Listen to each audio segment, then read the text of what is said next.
E. Tanmiriwaras. Contes por ler ao crepúsculo by Avesnes Tales. To be read at twilight, your eyes will be more beautiful when you have wept. E. Torquin. You will better contemplate what passes and perishes, and finally know, sister of his solitude, taste the evening that dies in a deserted garden. Gerard Duville, Consolation. Published 15 March 1908. By the same author. Logbook of a Recruit, 4th edition, crowned by the French Academy. Paris Academic Bookstore, Perrin CIA. Bookmakers Publishers 35, Quai des Grands Augustins, 35 1908. All rights of reproduction and translation reserved for all countries. Copyright privilege in the United States reserved, under the Act approved March 3, 1905 by Perrin C. 1 volume 16 Plan 3, R. 50. In preparation. Facing the Rising Sun. Some Contemporary Chinese Opinions. Jean-Jacques Rousseau's Ideas in China. About Lafcadio Hearn, Japanese Traditionalism. In Indochina. On François Coppée. The American-Japanese Conflict in American Public Opinion. Printed. 10 numbered copies on Dutch paper to women who have passed 30. And what more sincere praise can I give to your book than to say the dreams it has given me? Anatole France, Literary Life. I wish to dedicate this collection of rather sad tales to women who have passed 30 years and have loved. At 30, a woman possesses both the past and the future. Having already experienced so much, likely suffered, they will, at least I hope, be more indulgent than others for these shades of life, sad, cruel, or tender, for these feelings that some severe people would say are not confessed. Often, she loved. Always, she can still love. And forgive this bad advice, love more finely than ever. Love with delicacies, voluptuosity that she would not have known at 20. Melancholy is a great mistress of sensuality. 30 years is the age when one says, everything passes, a phrase that means, what's the point, but also, let us vibrate the moment that is dying. Today, indeed, everyone knows it too well. At 30, a woman can almost understand and dream everything. To make others dream a little, and oneself much, is the purpose of this book. Art, in general, would not gain by approaching music, by making the most diverse natures vibrate with a sufficiently flexible note whose interpretation would vary according to temperaments. This should be the purpose of most books, said to be literature. Less seek to print in us the sensations of authors, and more to awaken personal ones, through a kind of sentimental echo, vague, multiple, profound, infinite sensations. So let my reader dream and dream as they hear it, after reading these little stories. Its sole role, and it would be quite beautiful, would consist in giving wing to the flight of dreams towards the vast sky where there are no marked roads.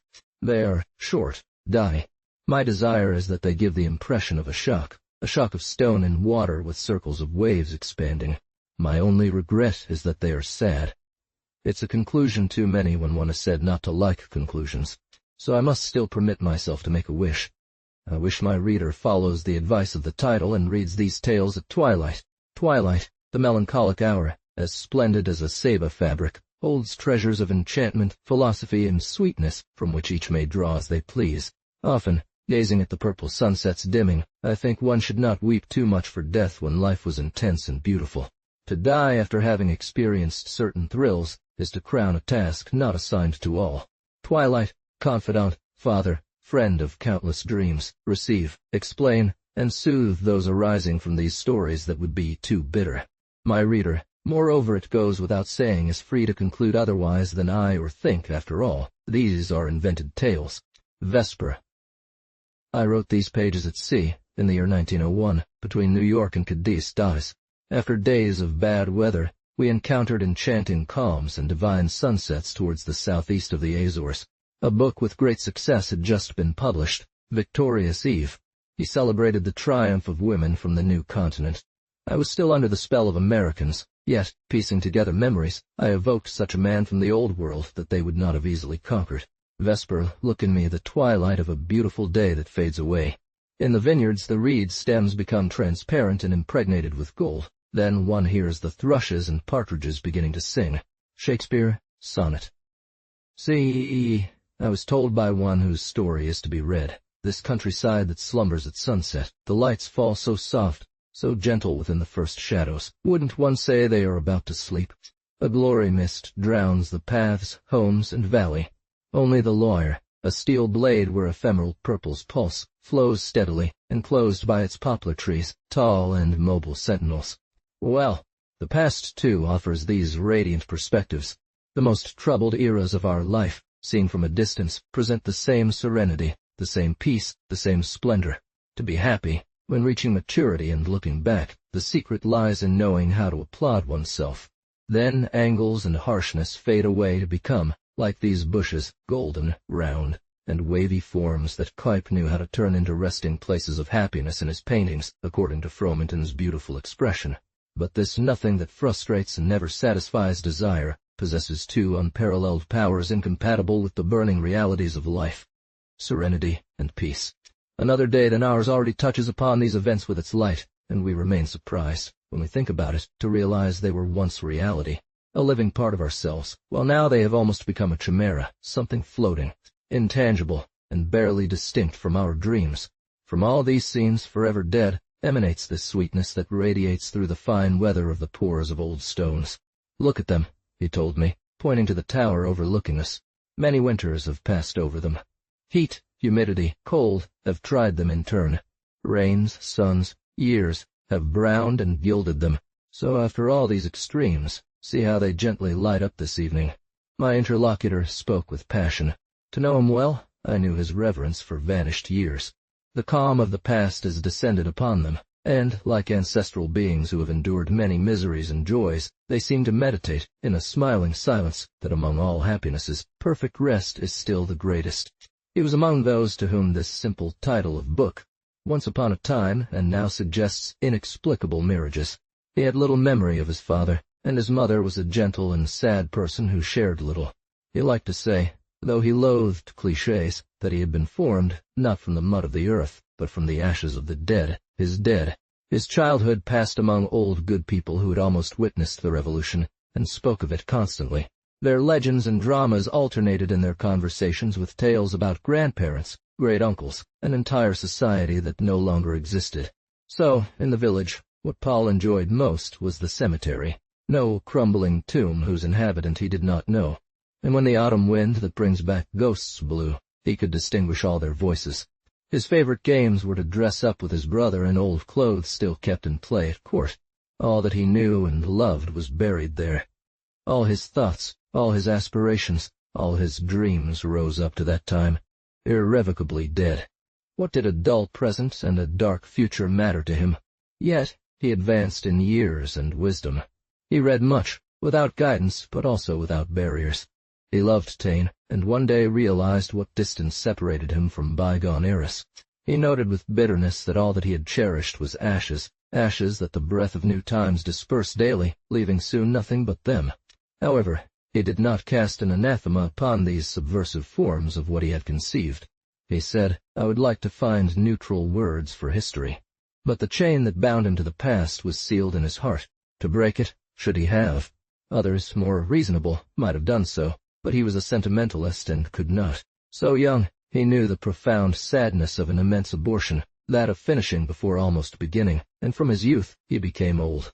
His only joy, his deep pleasure, was this past which he spoke with great charm.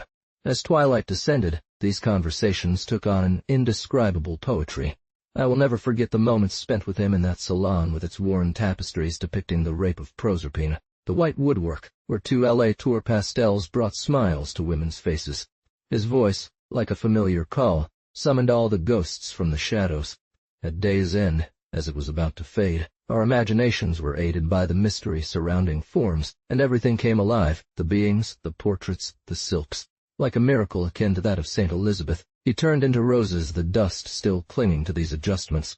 When unfolding with him, to air, the old clothes he kept with such care, sometimes, as I watched him, I thought I was handling shrouds, for by listening to him, I could almost see the bodies that once animated them.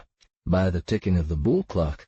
I cannot repeat what he said. One had to hear it. Portraits came down from their frames, faded silks brightened, embroidered bouquets regained their former grace, and as the noises of the present time gradually quieted around us in this enclosed salon that only held old things, we experienced hours from yesteryear recklessly counted. Alas! I dwell on details, but one must judge the man. Some would treat him as a despicable egoist, while his act was not selfishness. With a particular mind, he did not regulate his existence like all of us on the living, but rather on the dead. In reality, he was a great dreamer, and in terms of delicacy, acuity of sensations, perhaps a great artist. Such beings are driven, and can only be explained by passionate imagination. On the benches of the college, he experienced fevers of curiosity. He exulted over distant lands, strange vast greens, suns, and the perfumes of equatorial gardens. He wanted to be a sailor at first, then suspecting certain brutalities of career, he changed and chose diplomacy. He was a distracted diplomat and a poor traveler. The bond that tied him to his homeland was too strong. When this bond tightened, it wounded the flesh of this prisoner by fate. The substance he was made of revolted. Perhaps he lived admirable things, but they did not speak to him, and like Hamlet, he had his ghost who cried to him, "Remember."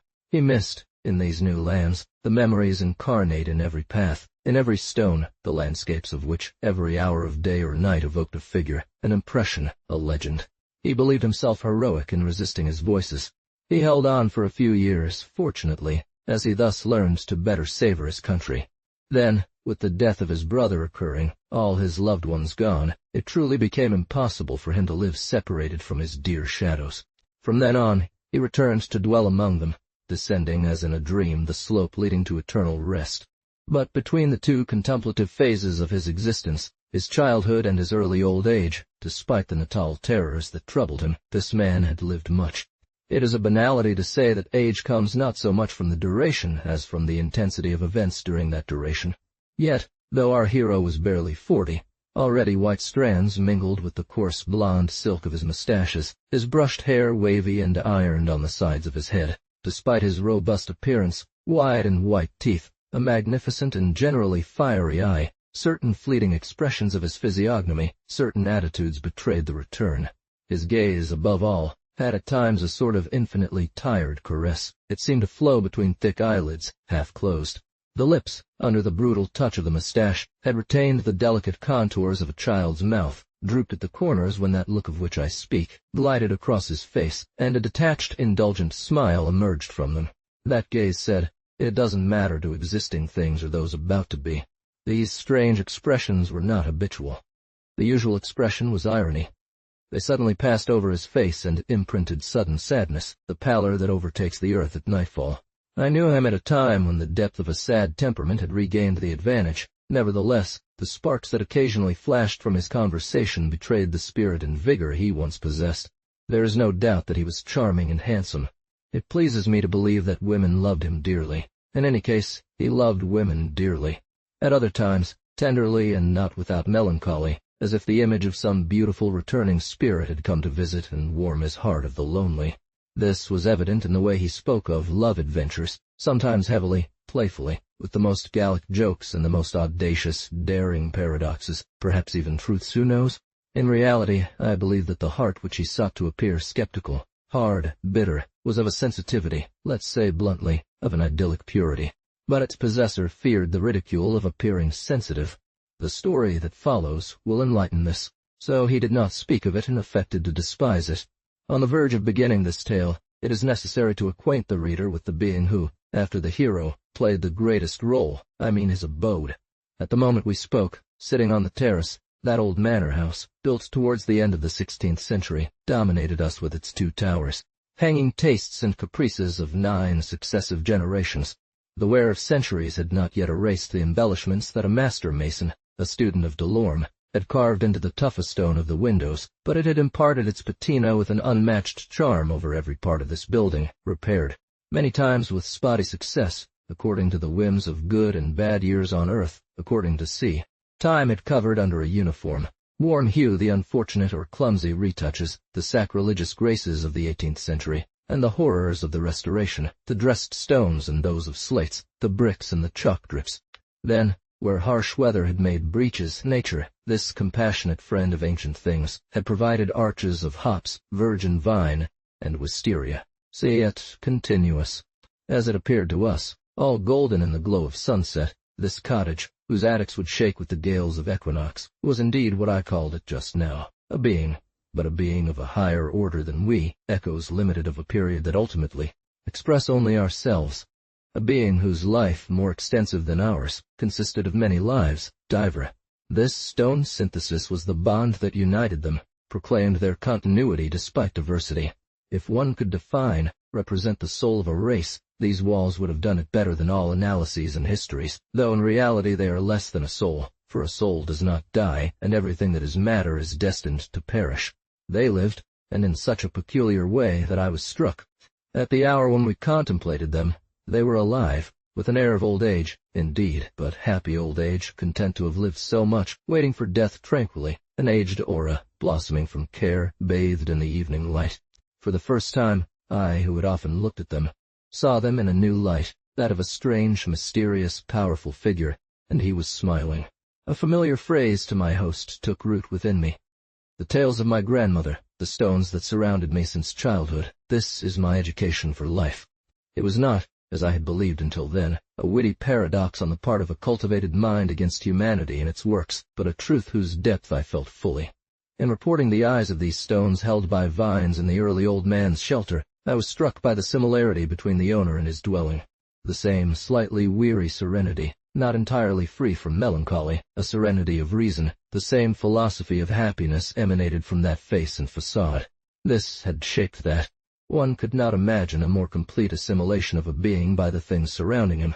I mechanically recalled the motto inscribed on the gable during the League. By this, I meant that when one ages alone after having led a passionate youth, one accumulates memories and, generally, regrets. In bellow packs, and still hearing in my ear the words of my host that opened this tale, I thought, happy man. Among ancestral stones under their influence, he too has found peace amidst war. Who then said, the punishment of those who loved women is to love them forever? The tumult of his fiery years inevitably resonated in the soul of my interlocutor when he looked back. Happy, did he not regret them? Unhappy, had he not retained some bitterness? By what unknown charm could he look at his own past with such radiance, such tranquility? An anecdote was going to make me understand why he applauded the somewhat sad conclusion of his life. Already our mind dreams and our mouth still speaks. He resumed, this hour when the countryside sleeps in the tired sun shares the exquisite quality of moments when, half awake, we are yet on the verge of sleep. They say we ramble because we wander through hazy regions that our two material bodies cannot reach. At any other time, it remains silent. In reality, if our mind is still steeped in the darkness of this common world at its base, then its summit, like the mountains when day breaks, begins to see the enchanted dawn of the dream start to lighten.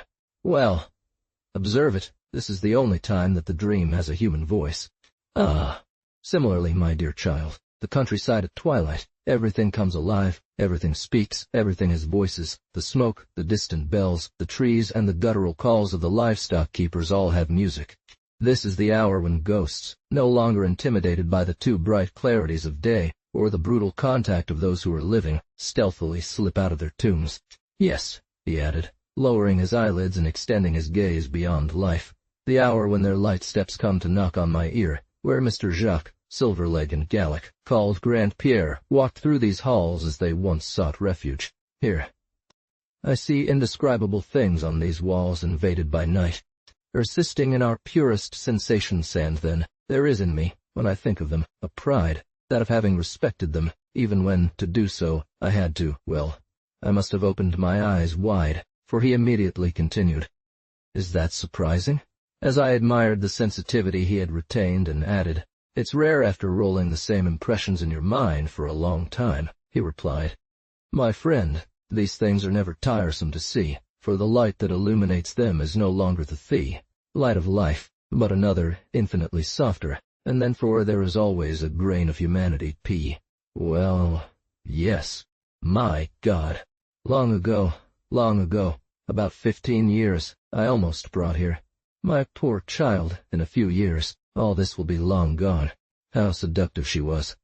But foreign, do you understand, not just in birth and habits, but from everything, separated by an abyss and a race from what you see and what I venerate here. I am leaving, and my poor little house won't last long against the first strong winter wind that shakes it a bit. But since you are willing to hear the laments of an old man, the last, we hope, of a world that no longer exists, do him this justice when he sleeps there, in the small cemetery, that he respected with scruple until the dust that the years of the laid on his ancestors' furniture.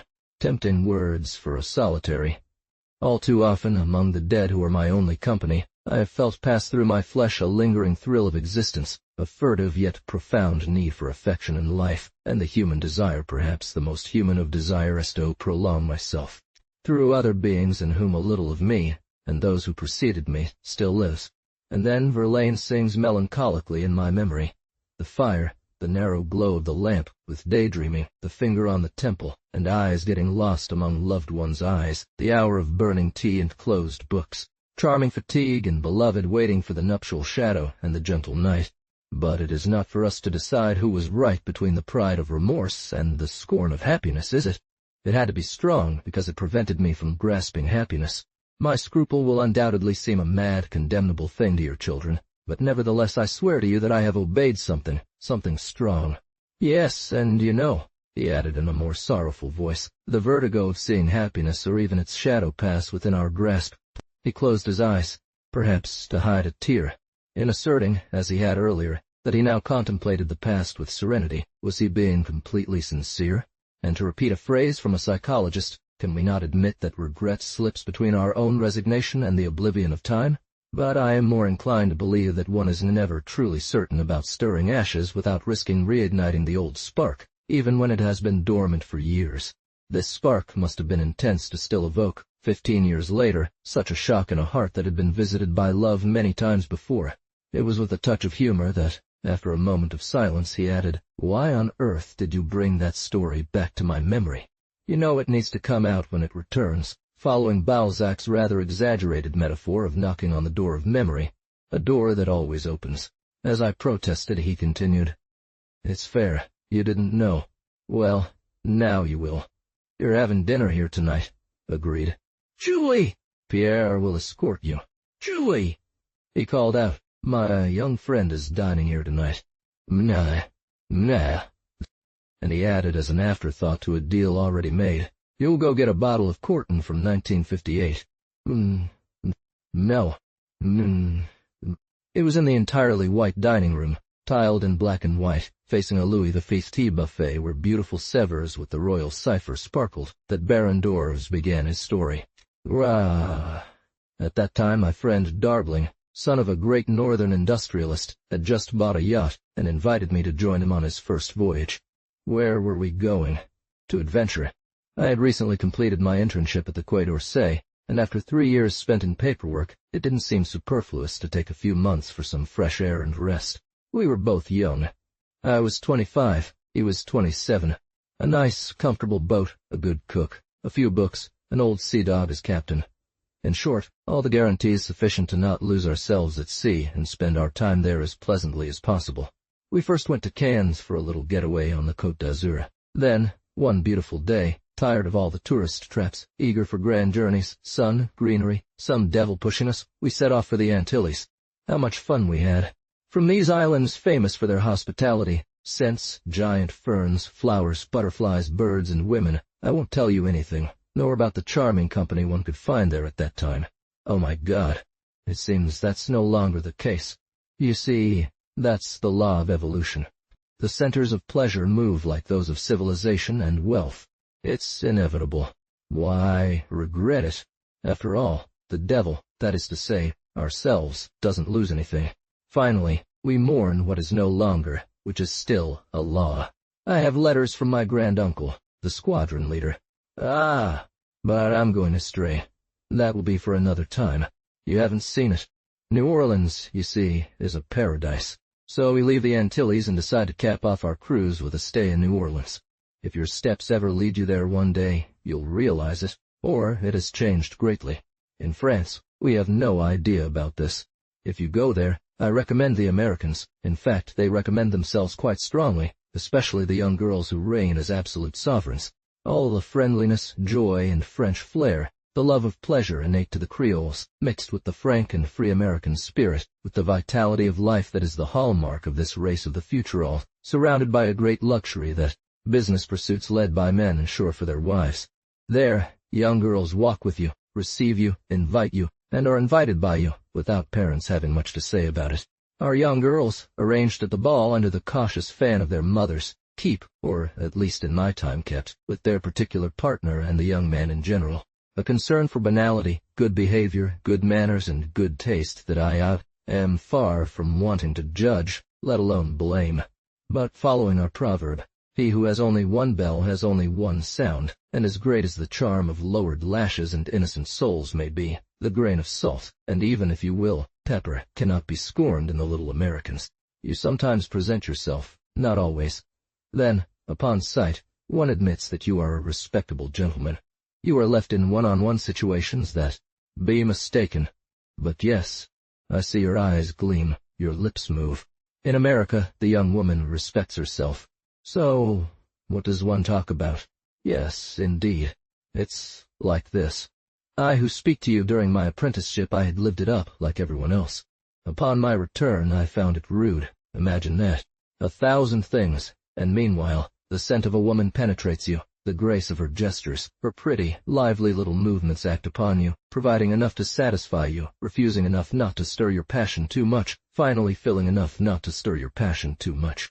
You with these attentions, these considerations that would enchant even the driest, coldest heart. I then understood the hard-working chastity of the Americans, to which I had not wanted to believe. The flirt that seemed foolish to me suddenly appeared, in a way, moral. Ah! That is why, I explain, so many young people throw themselves into the arms of the first prostitute after leaving college.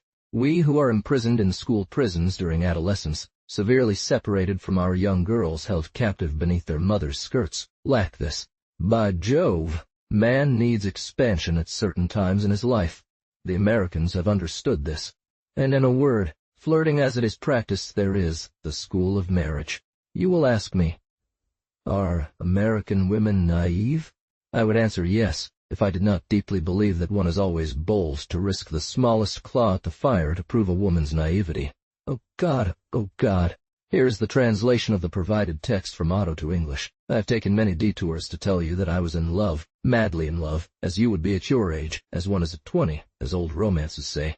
It's so far away, all of that. So much time, space, deaths, dreams. Come on. Have another glass of wine. It will keep me company. You must understand that, unbeknownst to me, the sea life had wonderfully prepared for this crisis. Long stays at sea have their own ways. During these periods of uniformity and silence, one could say that inner life falls asleep. The present is monotonous, and every day is identical.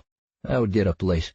On fair weather days, I'd go out to smoke a cigarette on the bridge, gazing at the vast waters and their eternal tumult. A bird, a fragile silhouette of a ship on the horizon were events for the day. The early conversations with my companion had become rarer. By the bed, I lay stretched out on one of the sofas in the library, disheartened both in mind and body, weary of myself, the present, and the future. Our stock of shared ideas was exhausted, and we lived face to face like certain ruminants, constantly rolling an unformed, obstinate, obtuse thought in our heads. The same mealtimes brought us together in the dining room, a small room, with varnished teak and copper that I still see where the wood crackled incessantly with the rolling. The few words, habitual on our lips, eventually resonated in an unusual way, like empty-meaning words, and day by day we became different from ourselves. We ate in silence the excellent cuisine of our chef, and perhaps it was this, which you might consider a detail, that kept us always in good harmony, another proof of the sailor's axiom, a good cook is as useful on a campaign as a good commander, sometimes more so. In vain, I often sought to read, note, write. Past and future, those two undefined paths of the dream, did not even tempt us. I quickly devoured the few books I had brought along, and lacked the courage to reopen them. My thoughts still liked to retrace the same paths, but I felt an immense weariness in caring for anything, and my mind soon circled in a passive, mechanical cycle of ideas from which it became impossible to escape. Whatever you may think of these pessimistic reflections that do little honor to human freedom, it is none the less true that in these moments when all life seems extinguished, the heart makes provisions for desires. Never have I felt with greater force this impression, that down here we are nothing but slaves, poor slaves stimulated by the vain mirage of appearances, confined within an immutable circle by the fatal chains of habit. That is why, at least I suppose, sailors experience such violent loves. An adventure of this sort nearly deeply modified mine.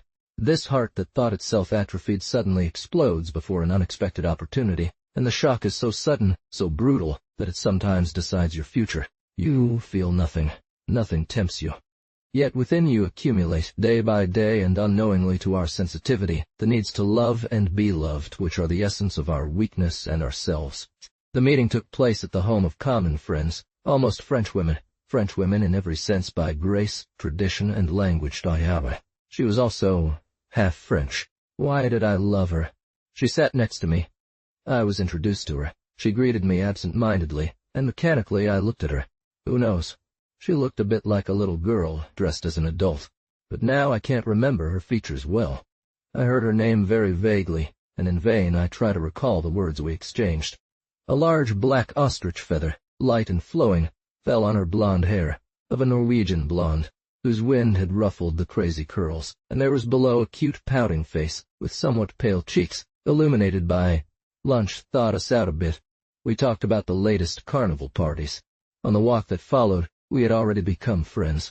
She was obviously very cheerful, let's be frank, very whimsical, and when she laughed, her pretty little delicate mouth had a childlike twist that enchanted me. As the others walked faster than us, we stayed behind and chatted as if we had known each other for 10 years. She told me about her life, her college. She hadn't finished her study-ish, her upcoming entry into the world, and in turn, I listened to our crossing. She told me very simple, perhaps silly things, but they seemed charming to me. The gray time hanging over the vast, immobile Mississippi, the banks with black willows, had a gentle, sad charm that leaned towards intimate things, and while she spoke, I admired the flexibility of her body, the vivacity of all her movements, her coquettish bearing, her bird-like babble. 3 hours had passed since we parted ways together. We had to part, as we were dining in town. The evening was advancing, the others were waiting for us, and we were greatly behind schedule. It was agreed that the next day we would have lunch at her place, and then we separated. As I touched the small hand she offered me, loaded with tiny silver bracelets, I lingered on the feel of her delicate skin, and the car that took us had left her far behind us that I was still dreaming. The fever doesn't immediately take over your body and mind. You know, my dear, when love grabs hold, there's always a period, how shall I say, of incubation, if you will. It feels as though it's testing, feeling you to be sure it's really you it has marked. It's at this point, see, that one must break away when they don't want to suffer. A few hours of fierce struggle, the escape, and you're free. I didn't believe in it, but at the time I am talking about, I was a naive lover. Yes, naive, even more so, because I had always made fun of love. Octave feuillet was not my thing, not at all. You think how imagination can make things beautiful when it chases a skirt like that. And I, the happy little bird, didn't guess any symptoms. So, without experience, I let my thoughts wander around Miss Ninette. That's what she was called, and this name seemed coquettish, cute, sweet to say, suitable for the graceful little person I had seen. I said to myself, charming young girl, and I always thought about her. On returning with Darjeeling, we did our usual summary of the day. We reviewed the girlfriends. The kindest of all, I told him, is still Miss X. Come on, he said, giving me a look from below. My old friend, you don't know that either in the wing. You don't know me. That night, I did not sleep. He did not insist, and we took the small steam launch that was waiting for us to board. The brain has this very particular quality when it rolls a person over in every direction within itself, that it soon assimilates her completely. Carried away in imaginary dialogues with Miss X, whom my dream soon called Ninette outright, my questions to Ninette alternated with her answers, and Ninette here, and Ninette there. In short, my dear, I did not close an eye all night. She becomes his thing, his life, and anyone, unknown to you yesterday, enters your existence, now part of it. A curious fact occurs when you encounter this person again, with the correct relations and the compulsory distances of worldly relationships. Barriers rise up before this knowledge so promptly, intimately caressed in the dream. You are suddenly transplanted into the slower realm of reality. It happened to me the next day when, at the appointed time, my friend and I presented ourselves at Ninette's. She received us simply, without embarrassment, alone, and in a charming manner. I was lost. When I touched her small hand, I felt myself pale. We went into the salon where her friends were already gathered. There we resumed the sparkling conversation of the previous day, filled with laughter, jokes, and bursts of mirth. Darjeeling gave me an opportunity for a successful remark. He introduced me. My friend Baron Dorf's a married man, ladies. Over there, young girls do not flirt with married men. I replied in the same vein. Married, perhaps once, today a widower, to console. A cheer from the boarders greeted my response. Nanette tumbled from the blow into one of those large American spring chairs that sent her backward like a ball, revealing her pretty feet in heels and her slender ankles in silk stockings. We continued our flirting, but I became attached to Nanette. Highly excited, she answered me. It lasted all afternoon then, as is often the case, the weather changing. We parted naturally with the promise to meet for dinner the next day at a friend's house. A nice flirt. "My compliments, my dear," said Darbling as he left. "What do you want?" "It's different. After the girls in ice, those in live silver." I already admitted it to myself. The crisis began, and it worsened day by day, hour by hour. Nanette had become my precious, indispensable, and cruel obsession with which I constantly conversed in my dreams. That was my misfortune. This conversation became increasingly intimate, without veering into sensuality. I felt nothing resembling excitement. It was a feeling. How can I explain it? I don't analyze it too well myself, a tender brush against, a need for caresses and confessions that burned within me, me who had laughed at such stories so many times. What does one not dream of, after all? I dreamed of lengthy, affectionate conversations where little by little I would have revealed to this girl, for I realized her extreme youthful, the horizons of life. One is not half stupid in these moments. Then I thought, why not marry her? My parents are dead. I am independent, free to live my life, comfortable if not rich. This was a ray that entered my soul and blinded me. I went mad with happiness. It was during the night that this thought first came to me. I couldn't stay there. I stood up and went on deck. The bunk where I tossed and turned in every direction proved too narrow, too scorching. Like all lovers, I was drunk with space. Nothing seemed wide enough to contain my dilated heart to the extreme. The air was freezing. In the black sky, the moon raced, livid, over the vast city from which a rumble of sleeping people rose from the shadows, while the red reflection of a factory cast firelight on the lower harbor. The water lapped sadly, carrying dead wood against the hull, and in the silence, so profound that none of these faint, indistinct noises could fill it, something boundless hung. For 2 hours, maybe 3, I don't know. I made the craziest plans, walking on deck at an insane pace. What would she say? But I didn't stop there. I saw myself successively making my confessions, the exquisite and tender moment.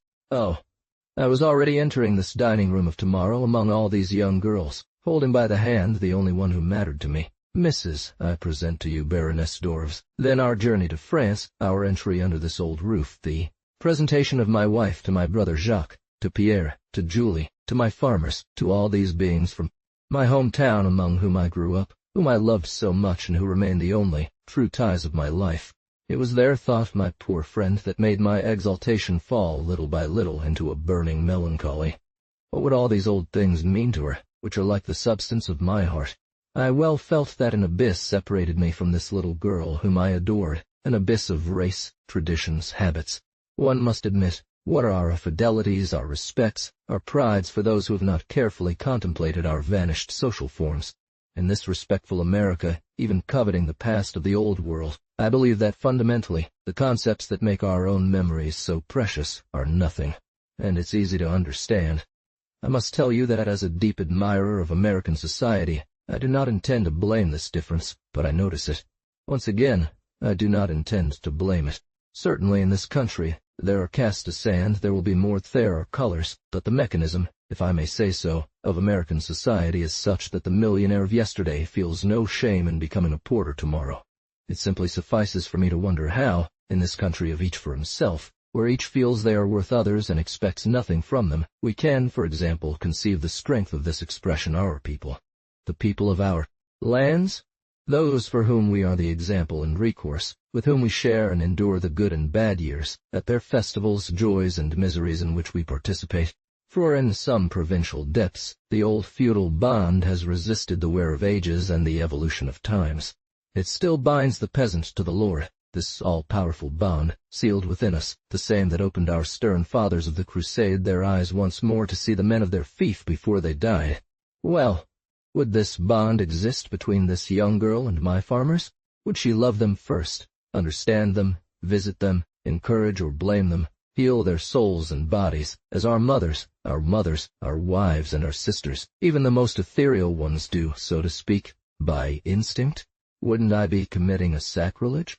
It seemed to me, at leagues from myself, that I saw my brother Jacques. And then there are so many other things. These capers on chairs in Small Point where Florian's fables fade, the girls' laughter shaking ceilings, attics, walls, chasing shadows and the dead. Certainly, at first glance, torn away from contemplation of this past where he too was exhausting his life, he wouldn't understand. He probably wouldn't say anything, and in his usual smile as a good brother, he would reach out to this new arrival. But I felt he couldn't help but cast a significant glance at this end of a race that had reached its term.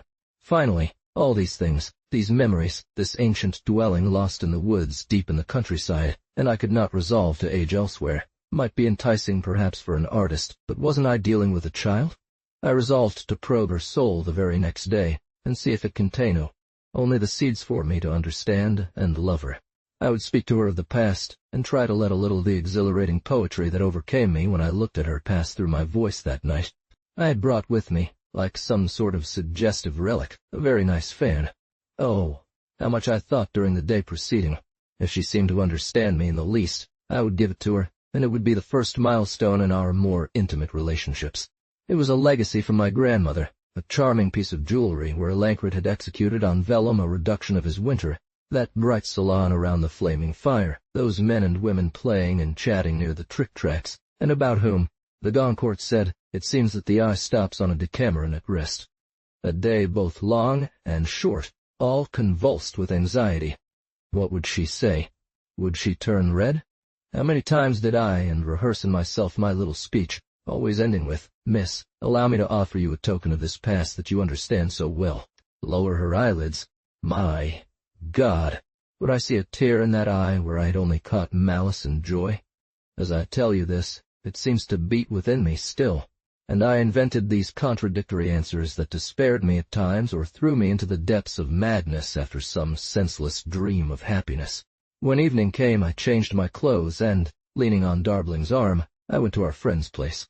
Finally, after having vibrated everything, my heart, my nerves, weary from so much futile agitation, fell back on themselves, exhausted. It was sad, gray, freezing. Ah, that's none of your business. He was a cold boy who didn't like to meddle in others' affairs. As I reached the villa's gate, I told my companion, putting my hand on his shoulder, "You know, I might get married." "With who?" "With little N. Besides, we were short on time to explain. We entered, and barely had we taken off our coats when we were already among our hosts. That evening she seemed even more adorable than all the other days. I naturally sat down next to Ninette. Note that this was the third time I'd seen her, but I had lived so much with her during these few days that it felt like I knew her for years. A red, low-cut dress enhanced the pallor of her white skin, the intensity of her black and brighter eyes, and the clarity of her blonde hair. With that cheeriness my nostalgias would have died forever, and still, that graceful, bouncy charm, a mix of childishness and care, of the little girl and the woman, playfulness and education, which had always enchanted me. The exquisite and cruel returns to the times of yore would have forever disappeared from my thoughts. Ah, I loved her dearly. He sighed, lowering his head under the weight of two heavy memories. This weakness lasted barely an instant, and he almost immediately resumed. Dinner was cheerful. Ribbons in our colors were hung from the chandeliers. Flowers adorned the table. I isolated myself with my neighbor, or rather, I tried to isolate myself with her, to interest and amuse her first, then speak more seriously to her. But, dear, we are often victims of bad luck on such occasions. Imagine that I couldn't find anything to say to her, nothing at all. I experienced a terrible torment at that moment. Me, so eloquent and vibrant just moments ago, I vainly raked through my deplorably empty mind. I stood there, entangled in the web of banalities, using all the energy and strength that remained to me to master the terrible turmoil of my heart. My eyes wandered over her hair, her mouth, her shoulders, and I couldn't make her hear that I loved her. Finally, the champagne flowed amidst laughter and jokes. The wine stimulated my nerves, and as the slope of my thoughts did not precisely incline me towards gaiety, that evening the alcohol threw me into the darkest, most exhilarating melancholy. I had it sad, very sad. One has sad wine or cheerful wine, according to one's temperament. What do you want? A morbid poetry started to blow within me. I spoke to her of my country, of mine, of my old house. The joy in her eyes slowly faded to make way for a beautiful daydream. Thinking that all this was far, very far from me, I had a moment of silence, feeling tears welling up beneath my eyelids. I was evoking everything I loved. The charm of old things in autumn, the wind where the voice of the dead weeps and echoes through the barns, the gentle fall of leaves and rust-colored woods, our paths filled with shadows of long ago, and our homes haunted by ghosts. My aunt was also nice, and they had a very good time, while everything you tell me is sad, so sad. I don't like that France. It was in that moment she chose to answer me, her soft, drawling Creole voice laced with an English accent that held such allure. I who thought France so gay. Paris, the boyada alone with all those lovely people passing by in their cars. One can't sleep, I think, with all these ghosts. I would be very afraid there, surely. So, my friend, I realized that everything now, everything between us, was unnecessary. Those words were simple, even natural. She was right, I felt it. She could never get used to it. I remained stunned, silent before this answer, and I pondered Lotie's deep words to little Mouse May. I think of a multitude of things that you cannot understand. In the light atmosphere of this room, filled with youth and happiness, my sadness became even more somber. The past was too heavy, too sad for those beautiful shoulders, and I didn't see us either, alone, face to face in the dining room where you are, older than her by a whole world, silent, given to our mutual regrets, under the relentless gaze of ancestors who, from the heights of their portraits, would judge us. All my desires still pulled me towards her, but what is called the possible, that poor possible, where all our human hopes are condensed, was forever broken between us. As we passed through the gate, my friend asked me, "Well, are you engaged?"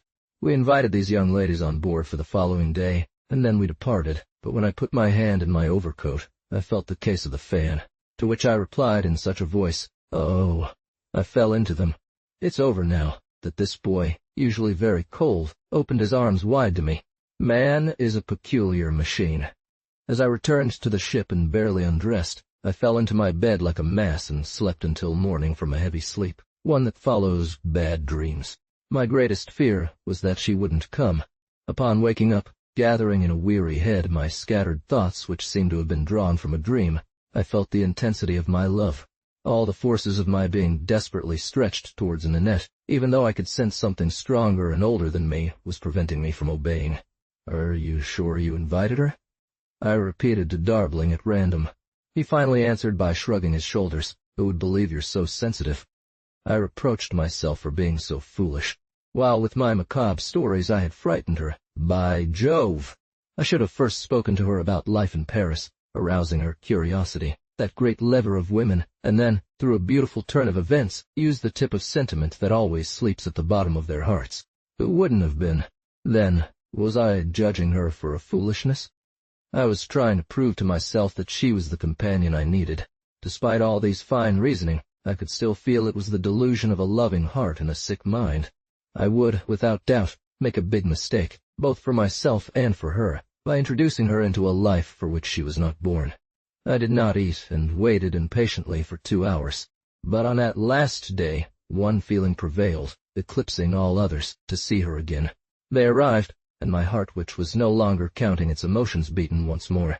What can I say about this last meeting, except that it was heart-wrenching for me and very joyful for the others? We drank champagne, we jumped on furniture, and we made those ladies smoke. Darbling declared towards evening that a dispatch recalled him urgently to France, and after the usual moments of leave-taking and appropriate sadness for such prompt farewells, we swore to meet again. I tried to catch Nanette in a corner, but the little coquette always evaded me. She replied, with a feigned look of despair and mockery. Yet at last I succeeded. "How sad it is," I said, "to leave you so quickly." "Really, as sad as that? Or even less. So you see, I didn't even have the consolation of inspiring her with a little love. Thus she had not even suspected this terrible storm that the smallest strand of woman can unleash in a man's heart, a storm that prostrates him, twists him like a worm at the feet of the pretty little being who mocks him, who is often not worth the effort, but exasperates desire with a cute mouth, a twinkle of the eye, wild curls on a tender neck. When they left, I asked her permission to kiss her hand à la Française. "No," she said with a childlike, mischievous laugh, and she sprang lightly into the steam launch that was taking them back to shore. I followed them with my eyes. They finally disappeared into that radiant dust like queens of a dream. But her memory did not fade away as she did. They went for some time in a trail of sun that no longer allowed one to see their faces, but only 2 or 3 white handkerchiefs fluttering, and the noticeable spots on their dresses and parasols. It pursued me for many days, many months. I forgot it, then suddenly something would bring it back to trouble me. And as she grew distant, my suffering deepened, leading me to wonder when it would end. Sometimes it was perfumes that I breathed in and which reminded me of others, or the way she spoke, laughed, what small things that made me suffer. Days erased her image bit by bit. My memory strained against time. Well, there was especially one air. I saw her only as a shadow, and my expenditure of energy, the vehemence of my desires, led only to prolonged despair. She played it for us when we went to her place. Old beast that I am, for a long time I couldn't hear it without wanting to cry. Unfathomable powers of desire and dream, said Maupassant, and I became one with this sound wave that expanded or pressed on me at will, whose every phase rebounded onto my heart. Perhaps you are surprised that after so many adventures, this one remains so present to me? It began with a rhythmic, scanned march, during which regret slowly, gently, bitterly engulfed me. Then, at a certain point, swirling like a sudden waltz movement, a tide of nostalgia drowned and intoxicated me with an awful, strange, yet irresistible drunkenness in which my entire being dissolved into a cruel past that I loved. I believe I have never suffered so much. Now, it is true, when I think back, my conscience is at peace. It is futile, you see, to try to recreate old races and old homes. It is wiser to leave them to their fate, and to the ivy that will take care of them for the houses, and for the Thompson the last care they deserve down here. After enduring much, one must know how to end, and perhaps it is better to end as one has always lived. I do not know what has become of Ninette, who, apparently, never remembered me. As for me, if I remember her, it is to occasionally feel a shiver from this heart that, without her, living among the dead, might risk becoming frozen like them. I kept the fan as well as a ribbon she gave me. That is all I have left of her. Her scent, that particular scent every woman has and which she imbues everything she touches with, still perfumes these 2 poor memories of what was for me a significant moment. Having thus spoken, he fell silent and closed his eyes. Thus she remains for me now. A simple and fleeting aroma, a small bitter flower planted in the memory. Twilight had entirely fallen. Peter served us in silence. Everything was vague in the room. Julie, who came to take away a pile of dishes, made no more noise than a shadow on the tiles. By an admirable intuition, one should respect the silence of their master. These 2 old servants, sons and grandsons of servants, wanted to be forgotten. They suffered seeing him suffer whom they had seen born. Their intimacy with Paul Dorves allowed one to suppose that they knew this story, and for a long time, but so many family secrets remained buried within them. My old friend signaled, no. It was only after some time that Peter, after coughing, dared to break the silence to ask if a lamp was needed. The gentleness of the shadow descended upon him. He had opened his eyes, his gaze drifted in the blue mist of twilight over the neutral-toned earth where tree silhouettes rose. The Angelus filled the valley with solemn peace, and a gentleness hung over the fields. A weak, this narrative need, I say, is not a faithful copy. I have summarized and combined traits that were supplied not by one, but by 100 similar stories. The Baron's look, after wandering for a moment, settled on the small, white, peaceful cemetery in the distance, where his loved ones had gone one by one, and where, after so many regrets, dreams, and pains, his ultimate wish was to soon sleep. The collage is a weakness that in maritime life becomes especially intense. There are many reasons for this. I invite those who would be indignant to reread these lines from Pierre Loti, A Spy's Romance. Do not judge these exiles or wanderers, whose sufferings, joys, troubled impressions are unknown to you. A weak one in these exotic unions, it is never the man who raises the woman to his level. It is always he who falls as low as she. Spy's Romance. You who live the regular life of family, sitting peacefully each night at home, never judge those whom fate has thrown with fiery natures into abnormal conditions, upon the great sea or in distant lands of the sun, amid unprecedented sun, privations, desires, and influences that you do not know. Baron de Mondat-Grancy, in Congo. He was a ship's lieutenant who had already seen quite a bit of the world. He was built like Hercules and very strong, as are generally people who are strong. He had the fair beard, fresh blood flowing on his skin, a magnificent blood so rich that one could see its color through the burnt skin from all the harsh suns reflecting off the burning seas of the south. Seeing this handsome man, one immediately felt a strong and docile temperament, the kind that women can sniff out from afar, enslave, then make walk on a whip and boots until the miserable ones cry mercy, a plea that, anyway, usually remains vain.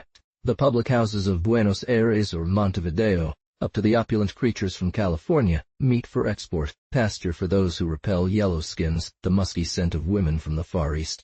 During his maritime life, he had encountered many of these transient connections that lasted the time of a stop in a distant land or an embarkation in a fleet, the port hobblers, the frail Creoles from the islands with golden and warm skin, then all sorts of Americans, from the semi-wild girls of the Pampa who come into contact with civilization He had also experienced these last ones, and from time to time gave curious memories to the little Japanese, round like moons, pitiful children's bodies, dressed in silk robes as beautiful as the flowers of their country.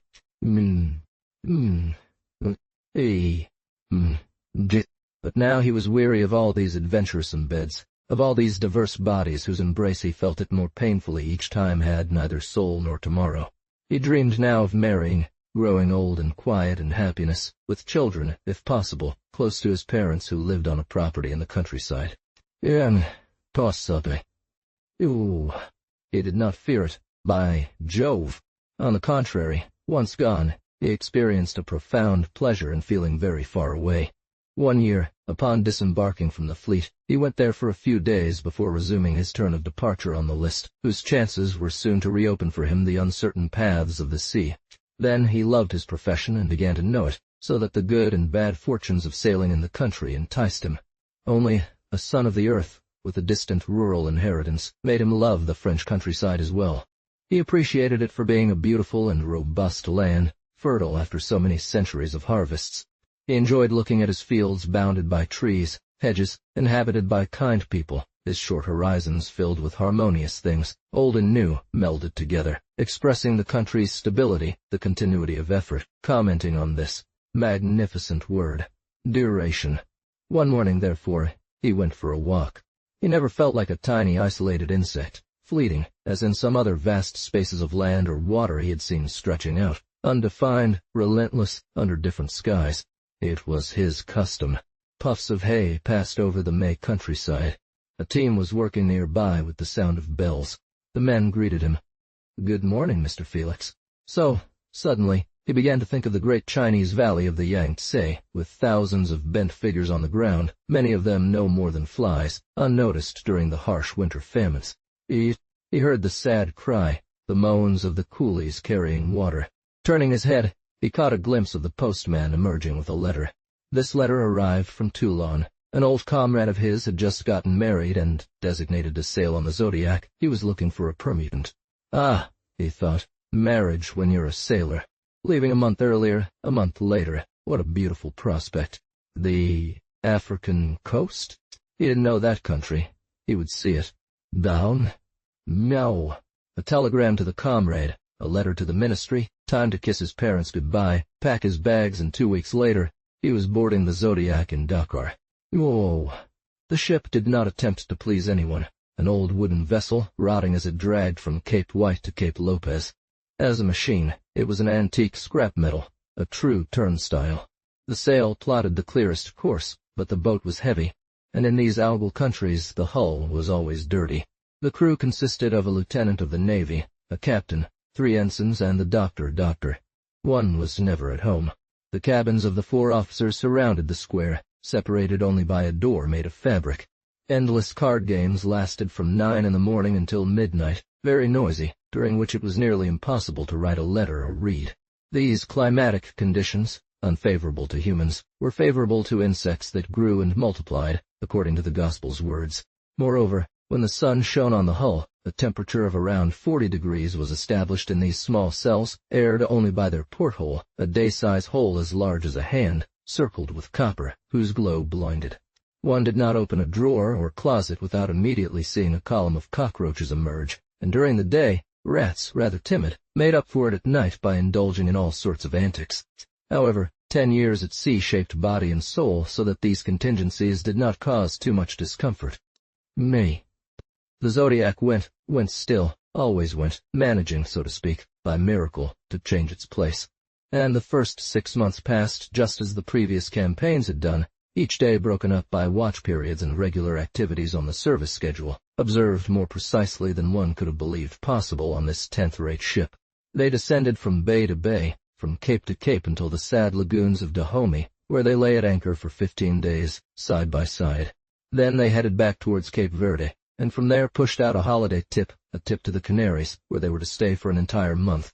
The Canaries, to put it briefly, paradise for these unfortunate ones, with their beautiful Canary Islands, good wine, cigars, clear skies, and bare high mountains. One could sleep finally during the pure nights, something they hadn't been able to do for months, bathed in sweat and fever, in the heavy equatorial humidity.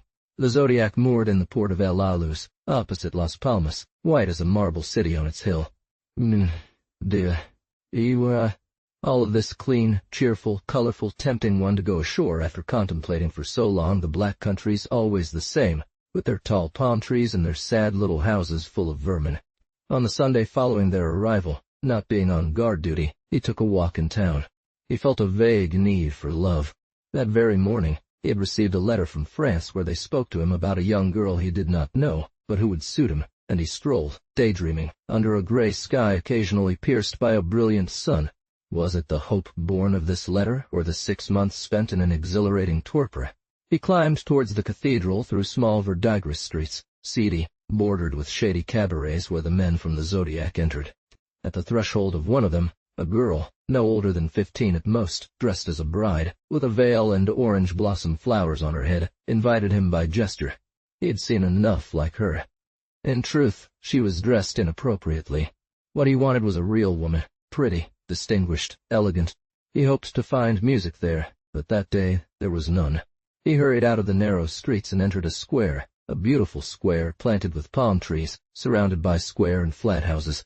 So, while waiting for a friend to join him at the cafe, he wandered around, looking. Be on set pranio. Be now. May. Dat. Mao. Everywhere, the windows were closed due to the intense heat. Her hand covered her face. Alone, a woman leaned out on a balcony, her head bare, not caring about the sun. She was a tall brunette with a golden comb in her hair and a white silk shawl striped with pink on her shoulders. Her relaxed posture accentuated her figure. Her arms were bare to the elbow, brown and beautiful, with tanned skin that absorbed light, giving the eye the impression of warmth. After a few moments, the woman lifted her head. Seeing that skin, he, who had not touched a woman's flesh for months, experienced a sudden surge of desire, an urge to cling to it and sate his lips. Then, it was no longer possible to see anything else in her but her eyes. They were unique, wide, brilliant, golden. There was at least a confusing impression of gold, like looking at the sun, but they were hard to distinguish in their details as they dazzled so much. Perhaps they had small black stripes, or it could have been the effect of the thick, long lashes casting their shadow. There was both sensuality and cruelty in those eyes. A similar reflection must have endowed those of this woman. She looked at him, and he felt surrounded by a strange wave, as if hypnotized, in balance, ready to advance or retreat, according to her command. Those eyes, he had found them mostly further east, further south, in sun and sand countries, in naked countries where light plays on endless expanses, so wild, so vivid that it eventually impregnates the stones with its reflections and gives birth to topazes, moonstones, opals. Suddenly, it seemed to him that she was signaling for him to come closer, to climb up to her. Yes, she was truly signaling. Without further thought, he rushed towards the house, leaping up the stairs without meeting anyone. Without saying a word, she opened her arms. She waited for him, standing in the living room. She was not a public girl. She was married to some sort of great devil, a man in business, who made a lot of money. However, she didn't seem too devoid of education, at least as far as he could judge, for she spoke little. Her house was luxurious, furnished with a certain taste, though with too rich and heavy details as the Spanish people like. Violent embraces frequently united them during her visits, embraces in which he felt her almost stronger than him. Each time, as they left, he wondered why she had signaled to him. No woman among all those he had known had so captivated his senses. This married woman, established, who probably had connections and a situation in the city, had signaled to a passing stranger whom she didn't know. The bestiality of her caresses should have told him, but at dawn of his intoxication he naively thought that there is a fatality to bring lovers together, marked for each other by a secret destiny. No, she did not resemble any other. Her stature was slender and graceful yet firm like a young man. She was as clean as any northern woman. She was mate and burning. Her skin, silky brown dusted with very light golden chestnut down, drank in the light and heat positively. Indeed, this woman was always seeking freshness. It seemed everything burned within her. Dressed in muslin that still felt too heavy to her, bare-armed décolleté in broad daylight, her legs naked beneath her dress. The desire he felt every day, greater than anything, slightly worried him, but what would he have done with his long idle afternoons without her? This inner fire radiated from her eyes. Windows of a burning house, passed into her kisses, recalled Moorish blood, the very nearby African land. The Zodiac, taking advantage of its stay in Al-Alus to get beautified, the deck had become unbearable. They were scraping, painting the hull. They were potassing the rigging. They were wallowing in the water, stumbling over all sorts of fixings. Except for the guard officer, everyone was going ashore to find a bit of tranquility and rest. He, however, took the path to a cool and dark apartment. This comfort, this peace, this silence, this shadow delighted him. There were green plants, mosaics, marbles, light copper and Damascene silver fountains from which water jetted out and fell back as steam, always cold things that, by their touch, by their sight, satisfied a perpetual craze, an actual need for freshness. He had just come out of the deck, his small hot room surrounded by noise, fed by insects. And then? It was a distraction, a goal. One day, the husband, returning earlier than usual, surprised them. She sprang to her feet, like a wild beast, and told her lover with the authoritative, unspoken look of her eyes. Luckily for him, he was not wearing one of those simple costumes that, on the street, would be equivalent to a public confession. With a quick shoulder check, he dislodged the man who had blocked the door and left them face to face, a little anxious for her. The next day, 2 members of the club arrived to demand an explanation from the owner. He put them in touch with the other 2 establishments, and they met with swords the following day. The husband either had no luck or too much. He lunged at his opponent's outstretched arm and got stabbed through, dead as a doornail. The happy warrior immediately ran to his mistress, and found her, to his surprise, calm on her veranda, refreshing her palms with the steam from a fountain. However, they soon had to part, for the affair caused a stir in town. He told her of his anxieties, but she seemed to find great amusement in them, laughing heartily with her masculine and resonant voice, not even bothering to inquire about her husband whom she no longer had. The commander had to wash his best officer's head paternally, for in the Navy, these stories are not taken as seriously as they should be. Besides, with the painting of the deck complete, the holds full, and the crew refitted, that commander deemed it wiser to set sail, returning only when similar adventures had rendered this one forgotten. The Zodiac has been away from Las Palmas for months. It is alone in the expanse of the sea, a silhouette lost in the Atlantic Ocean at 10 degrees north. He is sailing on the Bisagos that he will recognize tomorrow, turning the bow towards the equator. He has just set his sails to take advantage of the trade wind that we are starting to feel. Port tacking, he is moving away from the calm zone, from the arch of piled-up clouds. On the bridge, the watch officer goes back and forth. Now, around him, there is only light and splendor. Often he leans against the rail and remains with his eyes lost in the water, in the blue, violet, maroon water, where incredible, indescribable forge reflections run, where golden circles join and part incessantly to die in the depths. These circles haunt him as a memory of certain irises that resemble them, of irises that are always before his eyes. The unfortunate man has nothing to distract him, nothing to force him out of the dream that consumes him. The sea is calm, sails set, breeze steady. The course will not change until tomorrow. Her parents, if they knew. The gold circles form and deform forever. To marry? The young girl they dream for her? Pah! What young girl will replace this tigress? What kisses, what caresses can make him forget? He has become more material as well, surely, through living in fiery regions where everything burns, in heavy countries where unhealthy passions simmer under the heat. Then she gets angry, taking her revenge through some small act. And then there's life on board, sleepless nights spent swimming, turning and tossing on his bunk, imagination hunting for prey, while rats dance their hellish bacchanalia. There are days of boredom, Painfully worn out among men, there is monotonous food. The eternal hard as wood beef, stale, hot, greasy water, lack of space, the 10 meters of bridge where one cannot stretch their legs. All things that make the poor, too oppressed human rag. One of her companions, outside of work, sits all day on his bench, a wet towel around his head, calls for his prescription, no longer remembers what he wants to say to him or tells him that he's going crazy. His eyes? For Felix, madness is different. An obsession that doesn't leave him. Well, they're gone. In the water, no, there's nothing left. The sea, as evening approaches, changes as the sun sets. It turns violet, then red wine, then carnation, always very calm and gold-laminated, a queen's dress, a dress that would suit her. She dresses for dinner at this time. She hasn't written to him since his departure. Does she think of him? Meow. When Zodiac returned to the port of Luz, warned by letter, she was waiting for him on the quay. But the captain could not be bothered by such details.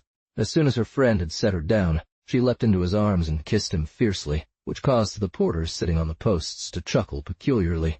He was on an 8-day pass, and they set off, determined to be entirely alone, as far away as possible, high in the mountains at the foot of the caldera, a dormant crater mentioned in guidebooks. They could not have chosen a better setting for the African intensity of their love. A small English hotel, resembling a cottage with red roofs and green shutters, nestled into a fiery gorge between bare, incandescent slopes along which a scorching vapor of molten metal vibrated during the day. They rose late, and immediately after breakfast they set off on horseback, seeking deserted spots, indifferent to the torrid afternoons. Their horses had been galloping ahead of them for a long time, climbing over rocky outcrops where they should have tumbled 20 times, following paths bordered by sheer cliffs or the void. Usually, they would emerge in some small, desolate sandplain, devoid of all life except for 2 or 3 cacti sticking up. From this plateau, one could make out, sleeping below, valleys, posadas, palm trees, very tiny things that reminded one of human existence. They had here at least the feeling of dominating the world, and everything it contained of prejudice, boredom, and baseness. The sun was pouring its terrible rays upon them. And this fire, which they also felt in their souls, was here the only master with them. It was an apotheosis, a burning temple where they celebrated the cult of their love. They drew closer to one another until their horses' sweat-dampened flanks touched. Then she, leaning forward in her saddle, pressed lips to his that he kissed with a fervor, a passion almost august. Never, he thought, could he push further the sensation. One could not climb higher in life. Yet one day, as he lifted his head, he spied a vulture gliding. It was white, with gold glimmers in its wings. He envied its ability to keep soaring. And the bird soared, and soared again, soaring until it became invisible. In the evening, upon returning to the hotel, exhausted from fatigue and love, they shared tenderer, longer caresses in the shadow of their room, whose windows remained open. Outside, the night was blue, almost black, scattered with beautiful stars. From their bed they could see the garden, its fragrance reaching them, and the small red lampshades on the dinner tables, fantastic fireflies. The sand of the walkways cried under the steps of young English couples, most of them engaged or newly married, exchanging kisses. Everything was sweetness, freshness, and peace around. They were influenced by it. The admirable look of his companion faded, and then he no longer had a demon but a woman. However, when, tired of embracing, she fell asleep, he would sometimes stay awake for a long time. One day, a telegram recalled him to La Luz. A colleague fell ill, and he needed to be replaced. The worry of great joys in this world where everything dies invaded his soul, and he wondered, how long will it last? He left in a hurry. Upon arrival, however, he found the matter arranged. Then he set out on foot, walked 10 leagues in the middle of the night, through the mountains, to find his idol faster. As he groped in the darkness, seeking his head to take it gently, his hands encountered a glistening figure of a man. He had a jolt of horror, then, regaining his composure, he lit up. He identified with stupor his replacement. It was one of the young waiters from the hotel. His anger knew no bounds. The next day, he returned to the Thor. Zodiac, head bowed, convinced that down here everything is mud, bitterness, and nothingness. And, worse still, if he could no longer love her, his senses continued to yearn for her ardently. For a few weeks he remained inert, suffering all that a man can suffer. The one he had lifted so high had fallen from her pedestal. Once the initial pain passed, he felt the need, the violent need, to hear about her. He embarked on an inquiry, and what he learned took away his last illusions. She was supposed to have been born in this country. One couldn't say from whom. Without being a courtesan in the strict sense, she had slept with an innumerable number of men, picking up anyone who pleased her on the street, descending to muleteers and port people, insatiable for new kisses. This is how she met her husband, who eventually married her, knowing everything, drawn to her by her strange power. After her marriage, she continued no more nor less than before. The sign, she had made it to 100, perhaps 1,000 others. At this moment of collapse, the old man should have been reborn in him. He should have taken back his former dream, the paternal home and the quiet fiancée. But a cataclysm had broken his forces, leaving him there, panting, motionless, unable to desire anything or believe in anyone anymore. After these cursed embraces, after these poisoned embraces, there were only the living senses left within him. Despite hating her, he still desired her. He fought for a long time. He knew full well that if he succumbed, he would descend as low as she had. He tried to quench his desires with other women, but what were they? She welcomed him back as if nothing had ever happened between them. One day, finally, after an exhausting stop in Gabon, amidst the humid heat, mosquitoes, and fever, he collapsed. He regained her embraces and fiery kisses. However, without any illusions left to nurture within himself, for his naive delusions had flattered her in a peculiar need for consideration she did not hold back. At her door, he often encountered men, and sometimes, with rage in his heart, he would wait. He was broken. He knew it more accurately. He had reached the last degree of the ladder. He was nothing but a fleshly shell, supported and inflated by an ever-present desire for her. Of course, these were but dreams, chimeras. Even from time to time, this ruin was visited by a revenant, another being, positively, who, in another life, had lived in a very gentle frame in France, and had dreamed of being a good son, a good father, a good husband. Now, these things seemed unattainable.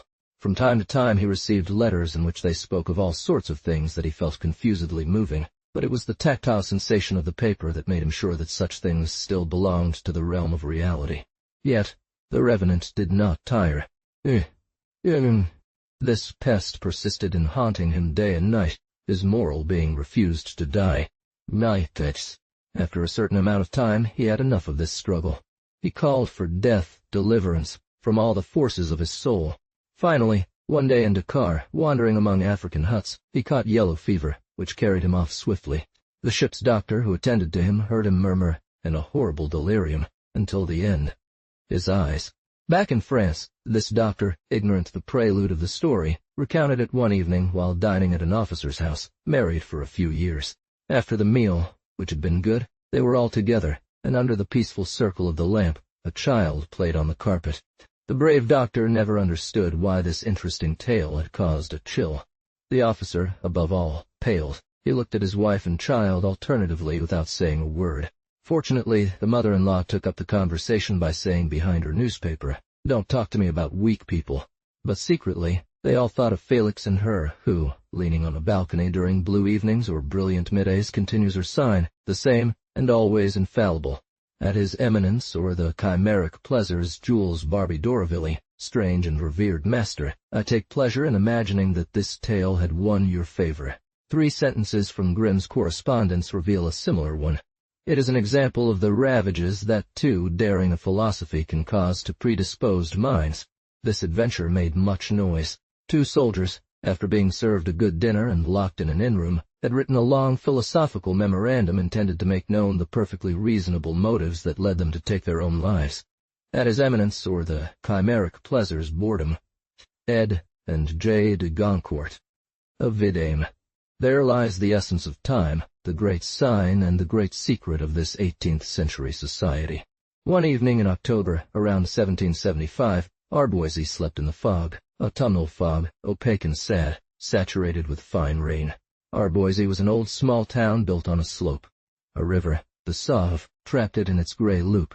Donkey-back bridges connected the marina district to the lower town reserved for traders and the common people. The city, supposedly the exclusive domain of high-born residents, clung to the slopes with its escutcheoned pinions, church spires, convent walls, and a labyrinth of alleys where carriages barely turned at the crossings. It looked like a cluster upside down. The bishop, count, and lord of the place dwelt at the summit in a palace surrounded by gardens. This vast, irregular building bore the mark of many eras. His work met with no favor from the deceased owner, Gilbert Palissot. Erected by Bishop Sylvanus in the 11th century, Nicolas de Gouges, chaplain to Catherine de' Medici, had altered and rebuilt it, widened its enclosure, which he had largely demolished. The latter, a faithful servant of Versailles, had had 2/3 of these Gothic architectures torn down as a mark of his contempt. In their place, he substituted solemn masonry in the taste of the time, around which he ordered magnificent gardens with parterres and charmilles, balusters and statues. Of the delicate work of the 16th century, only one wing, the dampest, remained. This wing, connected to the rest of the building by a generally deserted gallery, had a bad reputation. Tradition held that it had housed Nicolas de Gouges' astrologer. The bishop's humanist chimera, carved in the green stone of the vaults and in the spiraling shape of the stairs, still grinned there, wings spread wide, clutching in its talons the banner with the motto, Semper, always. In 1775, only 2 people dwelled there, lost in the crowd and near obscurity of the rooms. This isolation that would have terrified others had instead drawn the vidame of Arbois and his faithful valet, Germain. Because he was always attracted to the singular, the perverse, and not overly frightened by the supernatural, Hector César de Vesperan had chosen this supposedly haunted residence when, 6 years prior, at the end of a tumultuous life, he found of a tumult, himself reduced to seeking shelter from the only brother left to him, Cardinal Charles Florent Benedict, once the king's first chaplain, now retired from court and living in his diocese of Arbois. Hector César de Vesperan, better known in his youth as the Chevalier d'Evron, was the 7th son of Antoine de Vesperan, lieutenant general, Marquis d'Aquebay, lord of Arbais, baron of Evron, hereditary vidame of Arbois, and Perrine Jacquette de Prévalet, his wife. While the eldest entered as pages, in the armies or took, due to lack of better options, the small collar, their parents, brave and holy people very busy in providing each child with a suitable manner appropriate to their birth, were happy to obtain the Cross of Malta for the 7th. At 12, he set sail on the galleys of the religion to embark on his campaigns. At 5 years old, Hector César, thanks to the protection of his maternal uncle, the bailiff of Prévalet, was admitted into the order as a minor knight. The latter, having entered the clergy, had taken his degrees at the Sorbonne. At 20 years old, a thesis defended with brilliance had earned him the attention of Cardinal Fleury. He was presented at court and made rapid progress there, which surprised everyone since he had few family connections.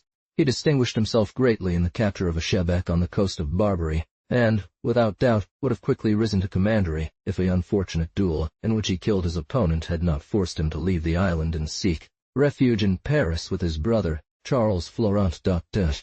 Former associates of his father had served him, but above all, he possessed a wise, balanced sense of things. In that milieu, he embodied the perfect honorable man, the sure man. People confided in him. At present he was a quarter chaplain and held benefits that nevertheless made him envious. In the meantime, a remark made about him came to crown the fortune of the Abate. He opened his purse and his Moray home to his brother. Then, shortly afterwards, as a vacancy for a pike-bearer occurred in the French Guards, he had him appointed there, to which the young theological doctor had no difficulty in replying that it was already something to go to Mass. One day when the king was going to Mass, M. de Maurepas, who happened to be on his way, dared to whisper, "Before Mass, the king writes to Mame de Mailly. After, he goes there." Mame de Mailly liked people attached to their master. The discussion, though held in low voices, was heard and repeated to those concerned. He chose Arbois. A little later, they asked Abbate Vesperan to choose from the list of bishoprics which one he would like. This bishopric was only worth 20,000 livres, but it was in his homeland. Despite the honor he felt living near His Majesty and receiving his kindness, the new bishop still had a tender attachment to his homeland. Deep within his heart, he harbored the hope of spending his final days close to his birthplace, shepherding his flock paternally. The court appreciated his moderation, and the province valued his sentiments. Dignities were heaped upon him.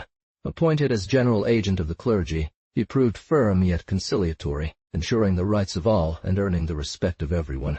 He successively became master of the king's oratory, first chaplain, and His Majesty compelled him to accept a hat that he wanted to refuse, claiming he was not worthy.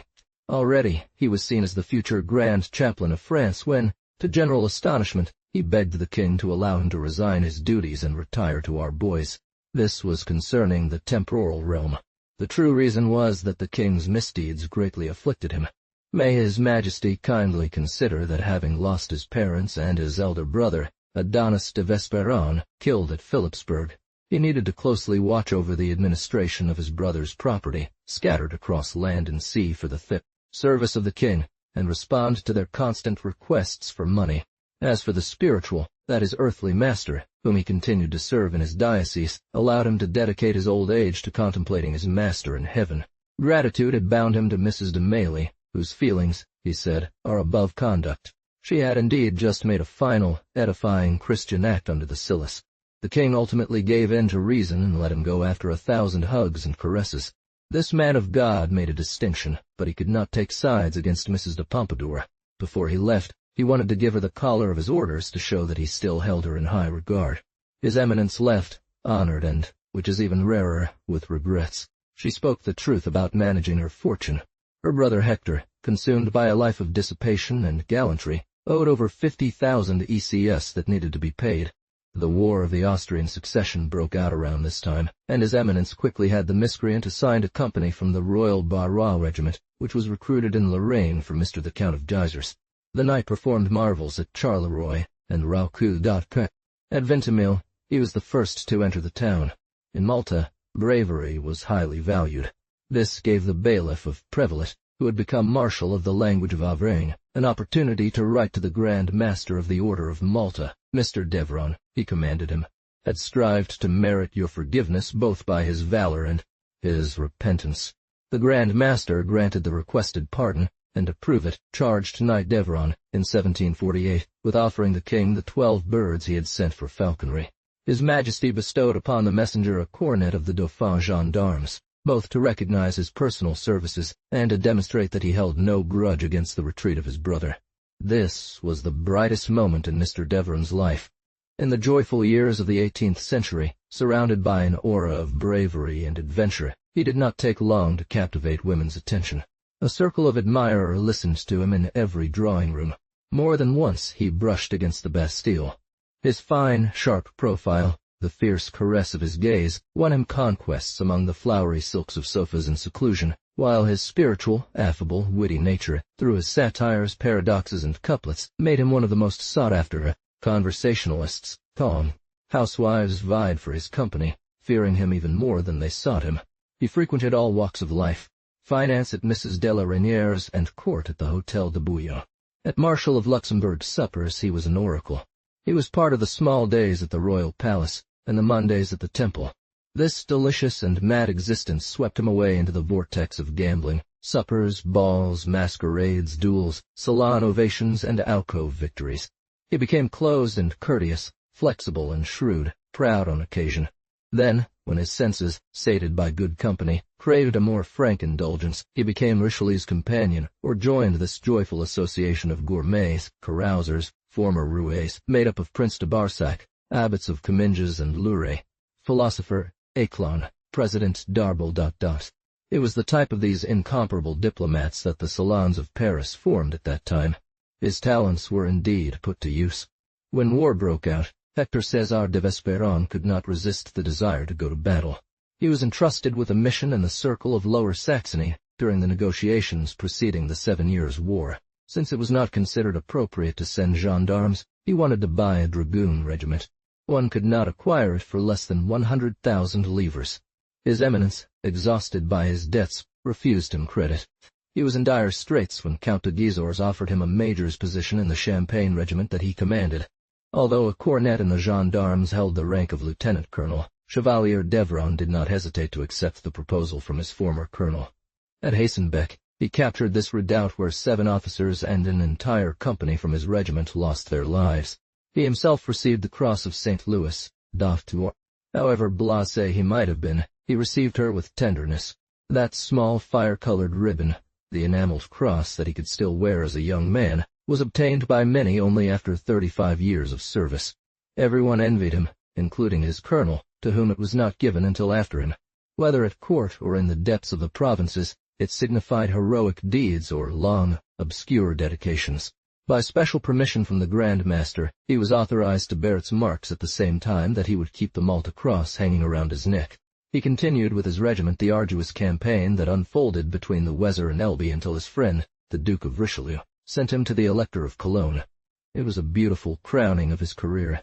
The diligence he displayed during this mission earned him some reputation among diplomats and, at peace, secured him the post of ambassador of the Malta religion to His Most Christian Majesty. Unfortunately, this boiling blood, this feverish activity, this untiring nature that had marked him in war and intrigue, hurled him into excesses as soon as he was idle. He lived in his brother's hotel in the Marais, where it was said he kept the best table in Europe. The city and court flocked to him, although whispers circulated about his morals, and even more so about his debts. An adventure sealed his disgrace. In Malta, they murmured, hadn't he been seen at that supper chez Madame de Praslin, where 7 women of society, barely dressed, represented the 7 deadly sins? He loved the Marquise de Bocage deeply, and she loved him even more. As he was considered fickle, the lady wanted to be sure. She skillfully disguised herself and managed, one evening at the opera ball, to lure him into a deserted alley where she revealed her true identity. Then, drawing a sword from under her domino, she ordered him to account for his inconsistency. The affair made the noise one would expect, and the court found it highly amusing. As he knelt down, pleading for her to pierce him, his act, he assured, merited death.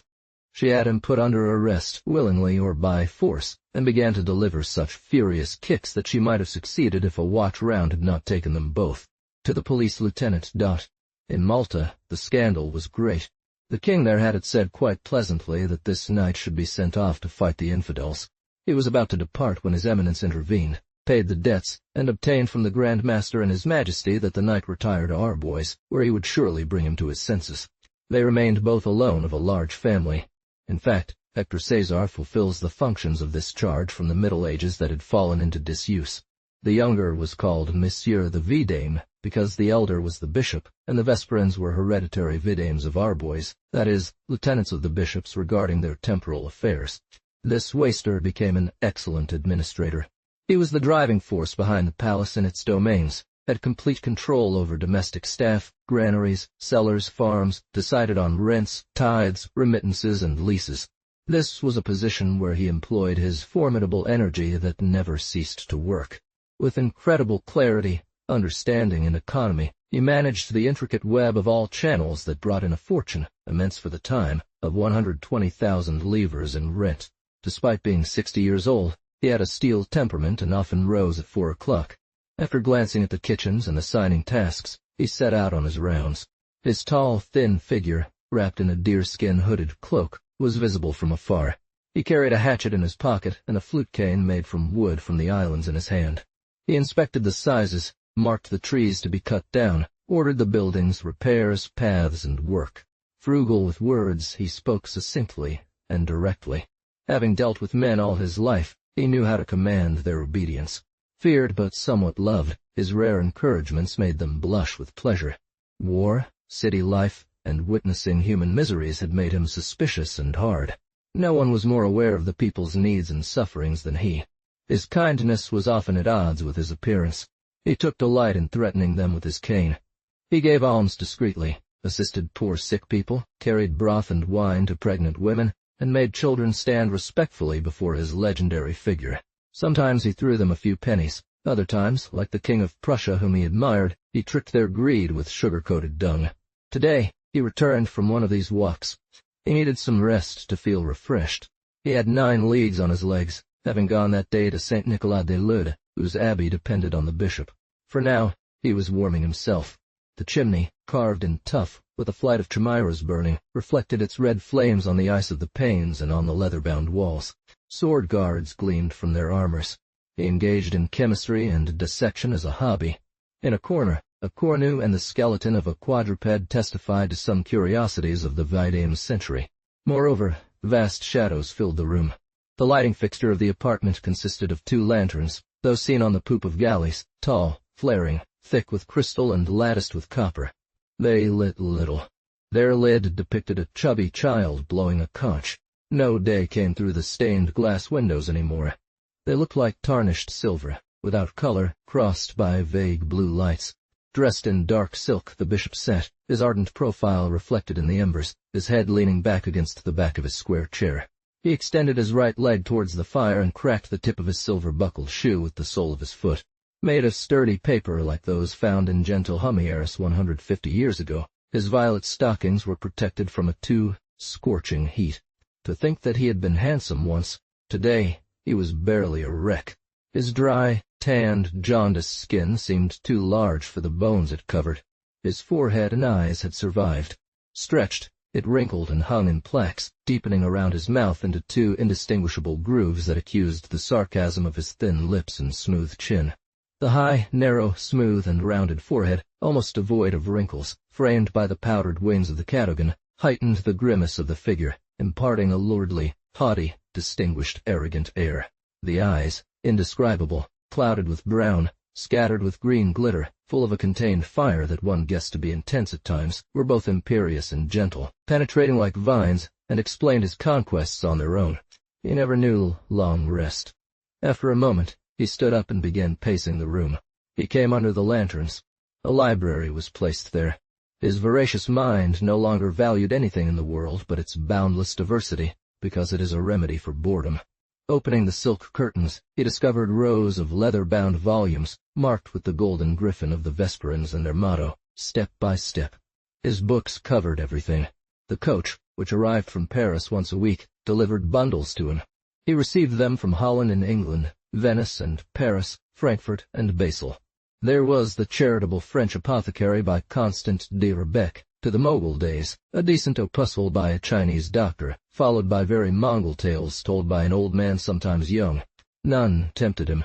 Reflections on Great Men Who Died Laughing by Dr. Montanasius, The Hague. 1740 was near the Prussian military tactics and discipline. Flora's Laboratory, physical explanation of senses, ideas, and movements touched upon galante anecdotes from the Vienna Court and Project for Legislation on Grain Trade by Mr. Necker.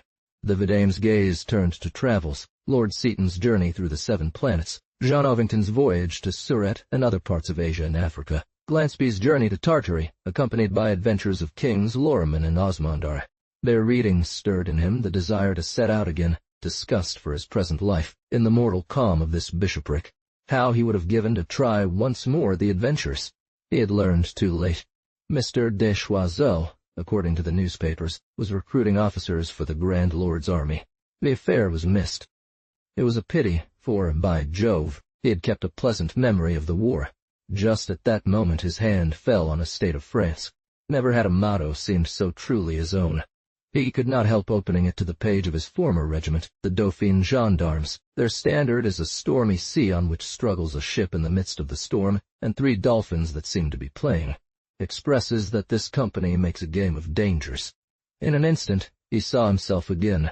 It was on the morning after the War of Austrian Succession. He wore the red habit and the chamois jacket trimmed with silver.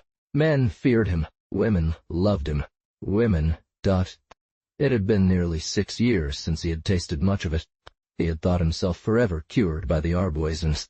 He saw them accompanying His Eminence during confirmation tours. They were generally prudish, ill-dressed, and all exuded a sense of their provincialism. Yet he knew they watched him surreptitiously. He still had a robust figure, straight posture, firm calf, and his past enjoyed a wonderful prestige. But if he sometimes flicked them pages, his curiosity went no further. His Eminence believed he had converted them with the gift of a book, The Soldier in Solitude or the Christian Philosopher. Saint Bishop, he had not seen the verses eat away at the binding. Women.you. The cheerful flies bit the corner of the divine lips. The vidame remembered the ball given by Mrs. de Mirepoix, where 24 dancers and 24 dance-girls, dressed in the Chinese fashion, intercrossed in a monstrous quadrille. Are women ever cured when one has loved them? Why did these desires arise in him that night? His members were nevertheless weary. Why these flames in his veins? Women! Why this return to Cythera that he had believed to have left forever? There were scarcely any at the diocese. Yes, there were 2, of whom one, to be truthful, did not count, being a governess who could have enlisted in the Dragons. But the other? The other was not yet 18 years old. Anne Charlotte de Coursen d'Anspach was the daughter of this Baron de Coursen, ambassador to Saxony, who had returned ruined by his office. He gave up his soul in the arms of His Eminence, leaving his daughter, his only remaining asset, to him. His wife had died in childbirth, and as he could not obtain a pension from the king, struck by a severe and stubborn fever, he did not hesitate to join her soon after. The cardinal, though good-natured, could not help but be greatly troubled by this baby. He initially promised to send the girl to St. Cyr at the age of 7. In the meantime, something had to be done. An old friend, the Marshal de Sipierre, found a governess and nurse, and they all set off in a carriage for Arbois. As she grew older, His Eminence, without close heirs, driven by the common desire of elders to prolong their lives, could not bring himself to separate from his pupil. She therefore continued to grow up in the vast, secluded palace on the top of the city where she never descended.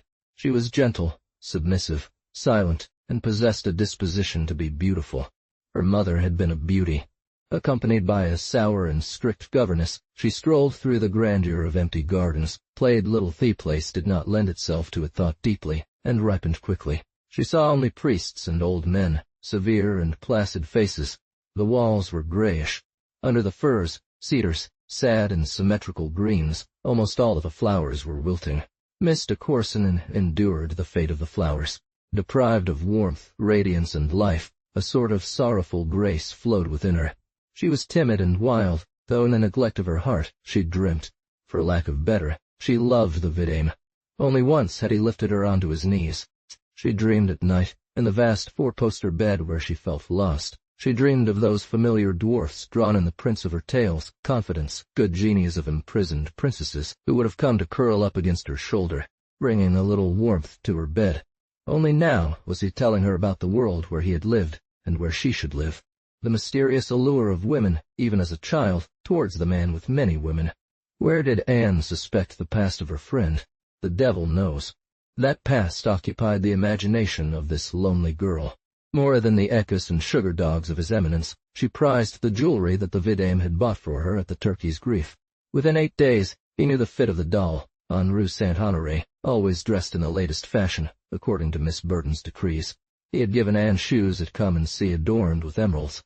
He held the secret of the clever toys that entertained, such as this black woman with an inner clock, the hour in her right eye and the minutes in her left. Up until now, the vidame had played with this child. For the first time he was thinking of her as a woman. She was at an age that could please the senses of an old libertine, awakening them from their slumber. Sentimental figures were not in fashion during her youth. Today, it seemed, they were savored greatly.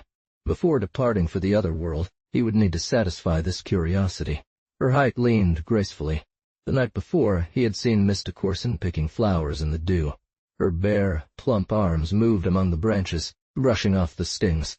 A despair colored with a worry of a spider was tied around her neck. Mr. Devron lingered on this image, and a bad desire overcame him. Once, perhaps, he had been intimate with her father in Dresden. What did it matter? In matters of women, he knew no barriers. In this diocese, he was bored to death. She would be a new goal to pursue, perhaps difficult to attain.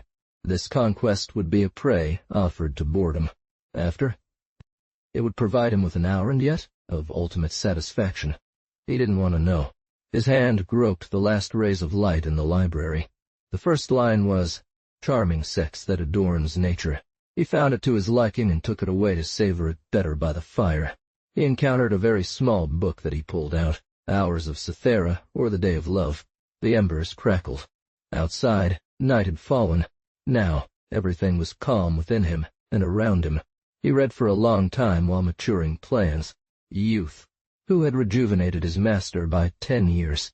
6 months later, in May, His Eminence sat on the balcony of a round study room, his favorite room.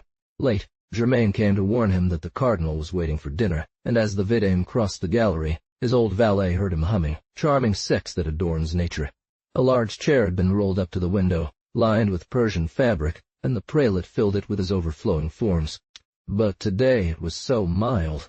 By inclination, His Eminence did not willingly expose himself outdoors. Contemplating that good old man, stout and dropsical, unable to take a step without his cane and the help of a servant, one could not help but think maliciously of the duty of a pair of spurs that the monks of St. Nicolas de Lude still presented to him on Candlemas Day. A gray weather without sun, a heavy, apathetic day, where imperceptible breezes carried and renewed scattered aromas of flowers. Since then, the worthy bishop after dinner felt the real need to take some air. It is just to confess that the cardinal had just engaged, yielding to the repeated entreaties of his brother, the famous Mounier, former cook to the Duke of Nivernais. He reproached himself for his gluttony and silence, very loudly, but despite his efforts to master his flesh, he could not help enjoying a happy digestion and the arbor or arboisy, which stretched before his eyes, reflecting all the peacefulness of noon. He was about to descend there shortly, having called together his chapter for today. It was a session he never looked forward to without some anxiety, as he sometimes struggled to harmonize his canons. The best approach was not to think about it beforehand and recite the Angelus that rang from every bell tower. The deep, resonant voice of the great cathedral burden or St. Gratian set the tone. Serious, vibrant, austere, the sounds succeeded each other, rushing forward with majesty, then fell silent. Joining in, every church, chapel, and monastery poured a rain of holy sounds onto the city's inert roofs. Then it was St. Eulalie's turn, the ancient Roman church, with its worn-out voice, touching and meant to stir the hardened old hearts, exhorting with the pastor's good nature, and its notes altogether, faltering, reminded the bishop of the faithful as they gathered for services like a flock. The bell of St. Moran Abbey rang alone, swiftly, shrill, piercing through the thick air. His Eminence recognized them all. They were also his sheep whose voices he loved. When he had finished his prayer, he felt tears in his eyes. From his balcony, he could see his beloved city whole. He cherished it, and it returned his affection. No, he did not regret the court. He turned back. On the verge of death, the illustrious and dearly departed had prayed Mr. de Duras to bring his confessor. His Eminence found consolation in this. Among the white wooden carvings and red silk paneling, there was only a very old ivory Christ and a single portrait, a man painted full length by Van Loo, the one whom, despite all, the old bishop still called beloved. His eyes slowly turned to the vast perspective of the gardens. The weight of the day oppressed them. A white light poured forth and spread across their expanse. The straightened, well-unified network of the wide paths lay deserted. Along their geometric borders, the flower beds seemed movable. Occasionally, the black silhouette of an abbot glided along the edge of the hedges before disappearing among their depths. It did not seem so to the cardinal. This immense peace gave the sensation of anticipation. This calm seemed frightening. Her eyes rested on the magnificent baskets of thoughts that displayed their austere luxury, their episcopal colors under the grand cedars whose branches hung down. These were his favorites. A creamy scent wafted up to tickle the bishop's nostrils. Opulent reflections shone upon the dark velvet of the calices in a powerful purple hue. With their yellow silk hearts striped with black, they symbolized, according to some theologians, the Holy Trinity. His Eminence liked to align himself with this opinion, although it was not truly approved by any father. Only these thoughts caused him unremediable embarrassment. He could not prevent them from wilting. They lacked water despite the 12 assistants who all day long climbed from the sails at the bottom of the river to the top of the hill. The sand drank it all, and they slowly died. The good cardinal sighed, for he loved plants as much as beings. He watched them with a paternal eye. Her gaze paused at the entrance to a green alley, where Anne de Courson and the vidame were about to proceed side by side. Anne walked slowly, leaning on one arm on her companion and the other on a tall ebony cane with an ivory pommel. She wore a Circassian silk garment from India, striped, featuring 3 golden brands, revealing her bare shoulders. Her arms were adorned in argentine point lace sleeves, and she had removed her long garden gloves.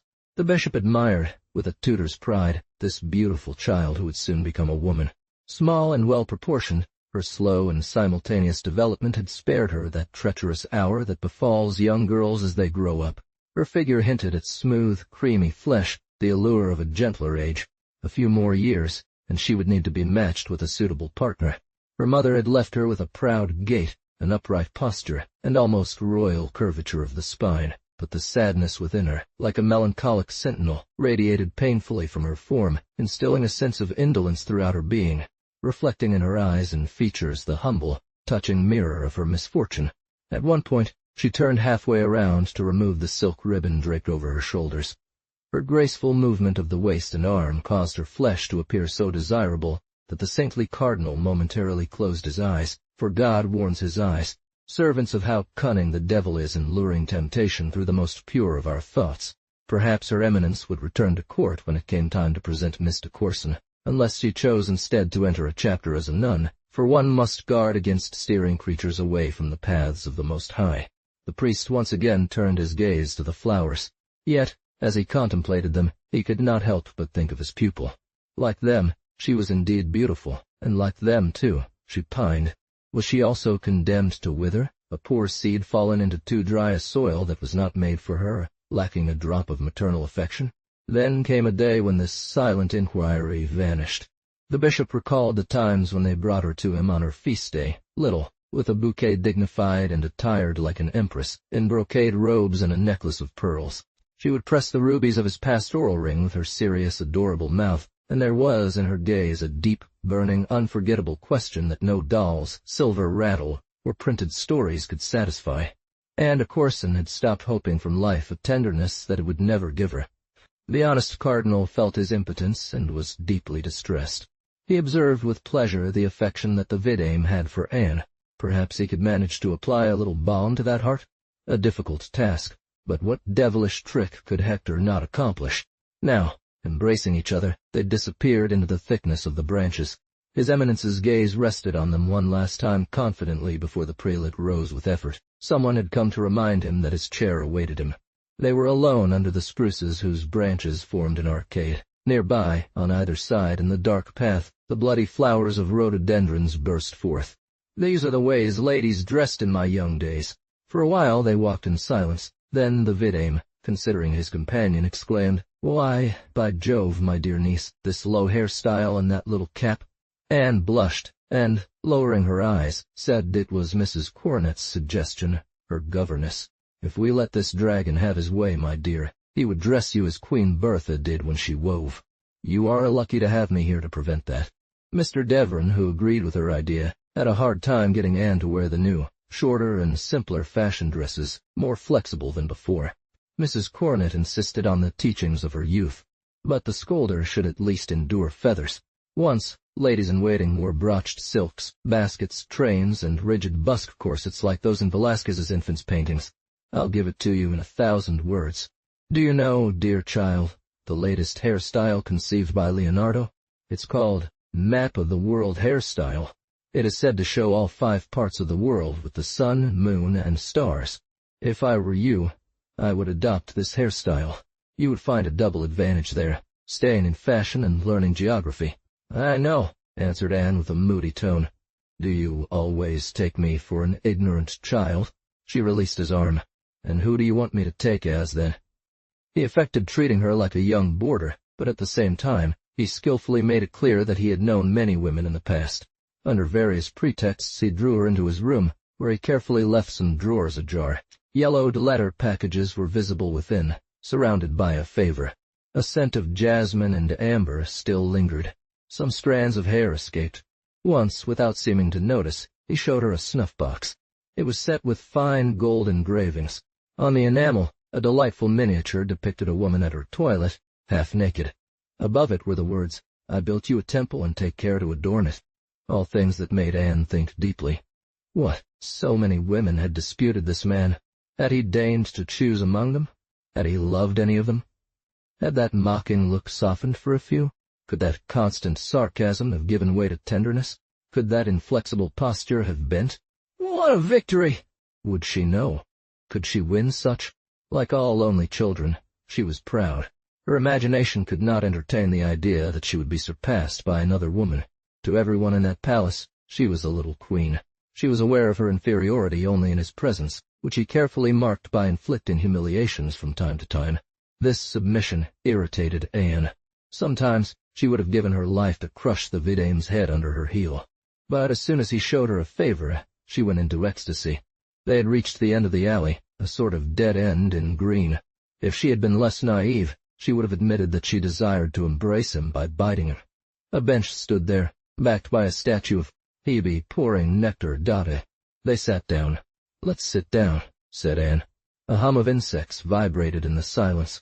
The scent of pine, aromatic and bitter, exuded like strange incense. The atmosphere weighed on them with its warm, leaden cap. Although they had walked slowly, beads of sweat trickled down Mr. Corson's temples, over her shoulders and arms. A drowsiness overcame her, and as a spring caress spread within her, accompanied by an undefined desire. After a few minutes, she sighed. "Cruel. What suffering you must have caused women." He did not answer directly, but pointing to white roses bending under the weight of the day, he observed, "Look at them. It's thanks to me that they are beautiful." These were flowers dear to Mr. Corson, the only ones that flourished completely in the diocese. The knight had sought out a suitable corner for them everywhere. Every day he went to see them and reported back on their condition. During the last winter, while Anne, held back by a cold, could not go out, he had enveloped them in his hands to protect them from the snow. Anne loved these flowers. Often, as soon as she was able to escape alone, she would come to confide her wishes, her dreams, her tears to them. That is why, casting a tender glance beneath at the vidame, she murmured, "It's true. You are good. I love you." Her childlike imagination lent them a soul like that of beings, and the same indefinable bond that binds us to witnesses of our pains and joys united her to these coronals that, in their fibrillating heart of amber, had buried her secrets. So low was it that he barely heard it, but he did. Does he? What would you do if I asked you to prove it? Well. She turned crimson, then hesitated. I think I'd kiss you. She spoke with all her candor. What harm is there in kissing an old friend? Indeed, she often felt this powerful need to embrace, which lies at the bottom of all beings. When lacking beings, she embraced her dolls and flowers, but this kiss was the point he wanted to bring her to. The rest seemed like a slope where he would roll her playfully. "So kiss me, dear child," he offered, extending his arms. He had skilled caresses. His neat hands rested on her bare shoulders, then on the top of her exposed breasts. His kiss felt the fresh cheeks, then lips. She struggled. He mastered her convulsive resistances. The passion of his embrace was extreme. At present, all the youthful vigor of stags restrained within her quivered between his arms. She therefore finally found release, with force and life, the poor creature. The vertigo of senses made her forget her modesty. Now, strange perfumes increased around them, they seemed. Hours rang out at distant bells that they heard tinkling as in a dream. An infinitely soft breath, sighed and distant, passed through the twigs. The spruces sang of the intoxication of this hateful love. The supreme mistress, October, had returned, and with it, boredom. The vidame found himself in the corner by the fire, chin resting on his hand beneath the chimney where sculpted chimeras pursued their flight. Always. He had exhausted the curiosity that Anne de Courson had inspired within him. In a sense, she resembled all other women. He was sated with her tender flesh, overwhelmed by her caresses. Her tenderness left him no rest. These passionate brands were not to the knight's taste. He had passed the age when love absorbs life entirely. Then one could notice Anne's assiduity in spending long moments in her room, chatting, and, despite mocking public opinion, winning quips and trouble. Now he sought a graceful way to get rid of his young friend. After that, he would propose a new field for his insatiable activity. Which? He was at the end of his resources. He began to walk in his room as he had done the previous year. He had drawn his sword, run the world, handled affairs and men, enjoyed women, corresponded with philosophers, perused books, probed the entrails of beasts, scrutinized the matter of bodies. Thus, often, ideas would come to him. With a torch in his hand, he went to the displays that, in the beginning of his exile, he had filled with passion. They were rosewood with golden engravings. To adorn them, he had gone to great trouble. He had known dealers and resellers, Levantines, Venetians, Dutchmen, Jews, Portuguese. He had established connections with agents of the East India Company. His brother Emmanuel Philibert's comrades, who served on the king's ships where he was killed in the battle against Mr. de la Clue, had provided him with trinkets. There was everything there, silver filigranes from the Caucasus and flasks filled with rose essence from Mauritania. Chinese magots puffed out their porcelain navels among rare fabrics from the Indus. Lacquers from Miyako were visible next to ceramic scales, and behind these strange birds that live, it is said, in Timor, named Paradise for their splendor. Persian and Moscow enamels mingled with ivory from Taprobane. Precious feathers from the Tombut kingdom unfurled not far from stones from Manamotapa. He had taken to collecting these objects with the same reckless zeal, the same judgment that he once displayed in armies, in salons, and in courts. Now that they were there within his sight, within his grasp, he scarcely went to contemplate them. He regretted no longer having display cases to fill. He had spent a great deal of money, had desired certain curiosities for years, such as these ancient pottery pieces that Mr. de la Condamine finally brought him from the land of the Incas. He continued his tour of the room. Death? His eyes suddenly stopped on a small, wide painting a few inches across, a legacy from the prior of Hoschursburg. It was a very old German painting depicting a head of Christ, a work of bitter realism, a head of a suppliant, with an expression more human than divine. The mouth half open, the lips weary, cried out in pain, beautiful nonetheless, glowing on its grey gold background, a brutal image of death. The spirit of the Videum lingered there. Many times he had brushed against it without thinking. Death, behold, a new field for his curiosity. The swords hung on the walls evoked each phase where he had faced it. This small triangular and poor blade, this simple bruised steel guard with facets, he had held in his child's hand during hunts for the barbaresque in the blue Mediterranean. This other one, made of raw iron, so wide, he had bought for 110 livres from Pichon, the armorer merchant at La Victoire, before leaving for Hanover. This thin silver shell, formed of 2 leaves of reed, from whose opening an aimer emerged, reminded him of adventures and duels, Paris, Versailles, Dresden, the court. More than 15 years later, he could still feel his finger skin sticking to the handle during the harsh winter march between Zell and Gifhorn. The mud reached up to his knees. Miserable villages seemed to be fleeing. In the distance, we saw snow on the mountains, and every night the tents were carried away by the wind that blew like at sea. At that moment, he had desired to die. Death? The leap into the hereafter? What did one find there? In conversations, he had developed paradoxes and witticisms about it, but deep down, what did he really think? He was raised in the severe religion of the provinces. Was it, as D'Holbach wanted, a simple dissolution of being returning to matter, or, as his brother preached, a new life with 3 states, paradise, purgatory, hell? At 12 years old, when he left for his caravans, he could recite his catechism as fluently as the Armorial and Horace's odes. But his beliefs soon became mechanical and, once accustomed to danger, were scattered by his passions. Currently, his skepticism was boundless. He even doubted his doubt. The philosophers themselves were no more immune to error than anyone else. The happiness of the world flees like a shadow. Sometimes childhood memories would rise up in his soul, tender and persuasive, and the words of his brother about the vanity of pleasures. He felt this now deep within his heart. In the diocese his demeanor was that of a man of discernment. In keeping with an ancient feudal privilege, he alternated with Lord Eggs in offering the blessed bread on Sundays at the cathedral. On St. Gratian's Day, he would unsheathe a sword to command the double row of exempts from the Mass, adding greater solemnity to the procession. Respectful toward opinions he did not share but considered consecrated, respectable, and necessary for the harmony of the world. He attended services, followed along with his book, but did not participate actively. At the cardinal's table it was not uncommon for him to insert a witty remark into theological debates. What was beyond life? Mystery. Death attracted him with its very unknown. His decision as a man of action was prompt. It was quickly made. He would kill himself that night to make the great journey that piqued his curiosity. He always carried a few grains of quick poison in a spinning cat's eye ring, a Maltese habit where one used it in case of capture to avoid rowing among the crews of the Regency. On all matters, please do not raise an alarm about me. With his mind made up, he sorted out his accounts, wrote a testament and placed it prominently, and thinking of Anne. He wrote, "When you read this letter, my shepherdess, I will have crossed over into the other world, where I hope to find the other world, where I hope to find thee.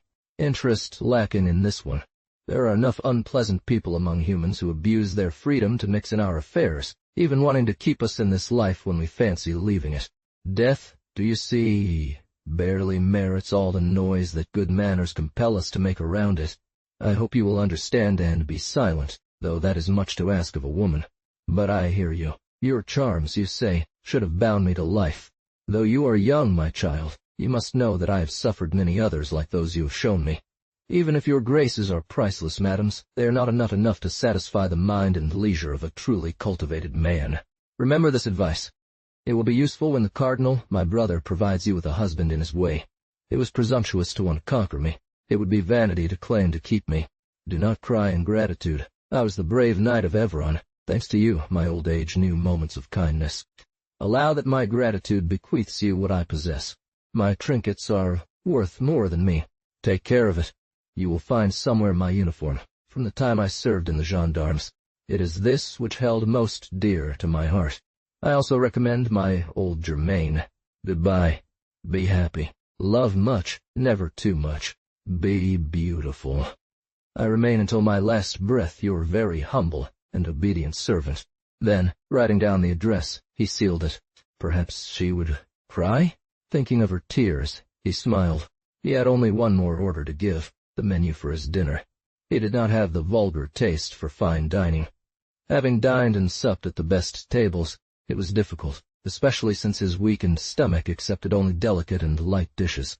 He wanted this cuisine, dear to the sophisticated, these meats, these chickens, savagely roasted and braised, whose point was a secret to grasp. Before leaving, he wanted to experience the supreme joy of a meal prepared according to art. In terms of meats, he preferred wild game, lightly preserved if possible.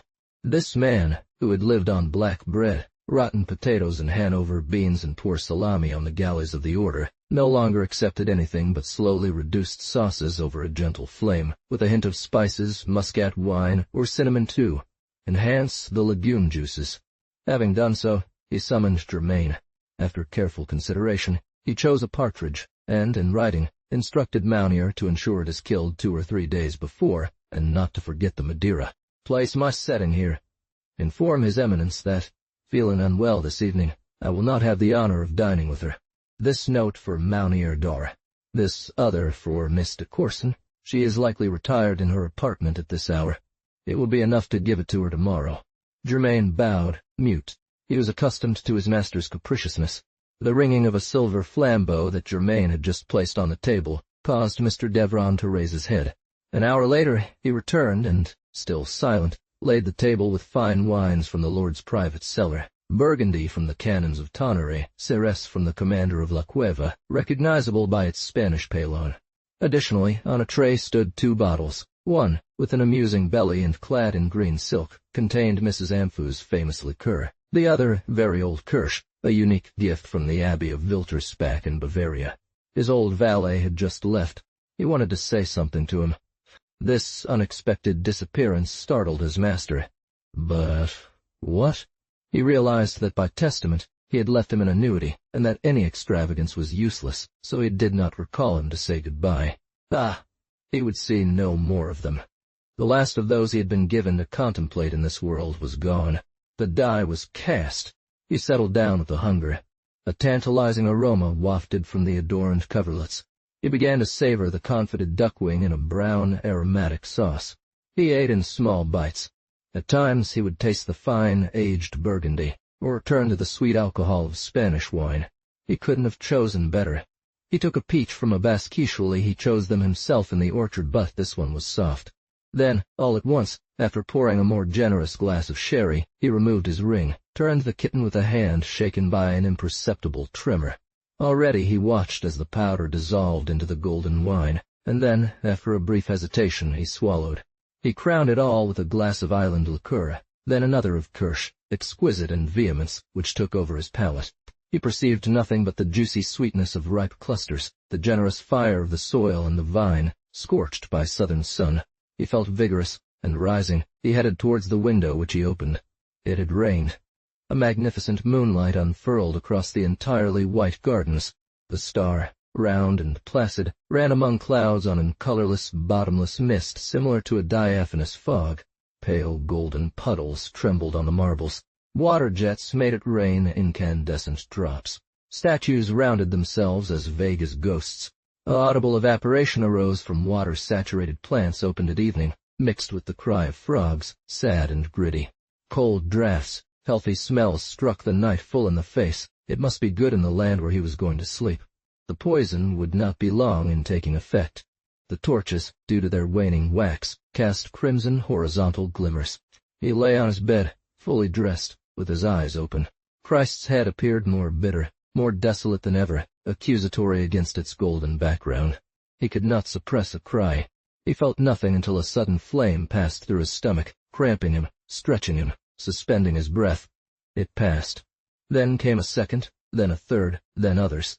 They succeeded one another at brief intervals, devastating, screeching, piercing through to the very marrow of his being. He contorted himself, gasped, fumed. What rest did one buy at this price? And if it was not rest, then that Iron Man, whom no one had been able to conquer, begged in turn. Christ's head fascinated him against his will. He could not help but grumble a response in a harsh voice. From the depths of his childhood rose, irresistible, the old Latin prayer, "Turn your face from my sins, and my misdeeds, depart." A terrible shiver ran through him. Sweat poured over his body, his nails dug into the hard wood. Through the open window, bats arrived. They swooped, landed on the walls, then took flight again. His blurred eye mixed them up with the fireplace sculptures that seemed to animate. A fantastic flight of chimeras surrounded him, as if all the shadows he had pursued in this world had come to taunt him on his final hour. Always. He sat up, shivering, and in a guttural growl clenched his fist at them. "Happiness," he roared, "are you merely a chimera?" And then he collapsed dead onto the silk quilt. Poor heart, labored by ceaseless ferments, did you find in the tomb eternal peace and satisfaction of your desires? Their banner is a turbulent sea. Winter, chill. Years had passed. The revolution had come and gone, leaving the episcopal see in flames, and the ashes of the fire scattered to the wind. The ruins stood desolate on the hilltop, charred and sinister walls. 1802. Bonaparte, Consul. The return of the emigration. It was a dark and windy November night, with a little rain. The door of these young ladies in Artenay opened to let a woman pass, who walked down Rue Sainte-Claire at a quick pace, like an old woman.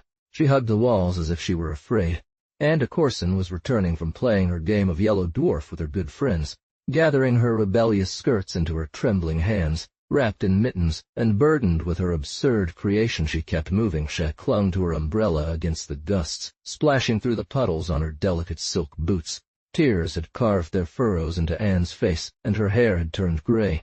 Time and misfortune had left their mark on these charming chairs that led the vidame to sin once more, and even tried to ensnare his brother, the cardinal. Her eyes alone, preserved by the folded eyelids of countless sleepless nights, remained as deep and painful as ever. Yet she retained her beauty, a rare and solemn beauty that comes with age, enhanced by wrinkles that add an air of authority. The terrible secret she held never crossed the threshold of her lips. She was a proud soul, as they said in the suburbs of Arbois, bastante, a charming term meaning resilient, a word sailors still use for the flag flying bravely against the wind, symbolizing energy and courage. This mystery naturally excited the curiosity of the small town at the time. It had been long discussed, but no one had ever penetrated it, except perhaps Germain, who became even more taciturn from that day forward. The cardinal fell asleep in the Lord's peace a few years before the Revolution. He was nearly 80 years old. God granted him the final grace of not seeing anything, and he expired, with a radiant face, murmuring the verse, "What shall I render to the Lord for all his benefits toward me?" His only sorrow was leaving Anne unmarried. She felt it in his last look at her. She had stubbornly refused. As heir to great riches after the death of the prelate, she entered as a canoness into the chapter of Remiremont, where she lived until the army of Luckner forced her to flee. Driven from town to town by the victorious divisions, she wandered through the Palatinate, then in Saxony, where she waited for the end of the turmoil. She would often have died of cold, hunger, and poverty without Germain's services. He had taken her from Arbois to Remiremont, and as a shadow attached to her, he followed her in her exoduses. The old jester, trained at M. Devron's school, kept more than one good trick up his sleeve.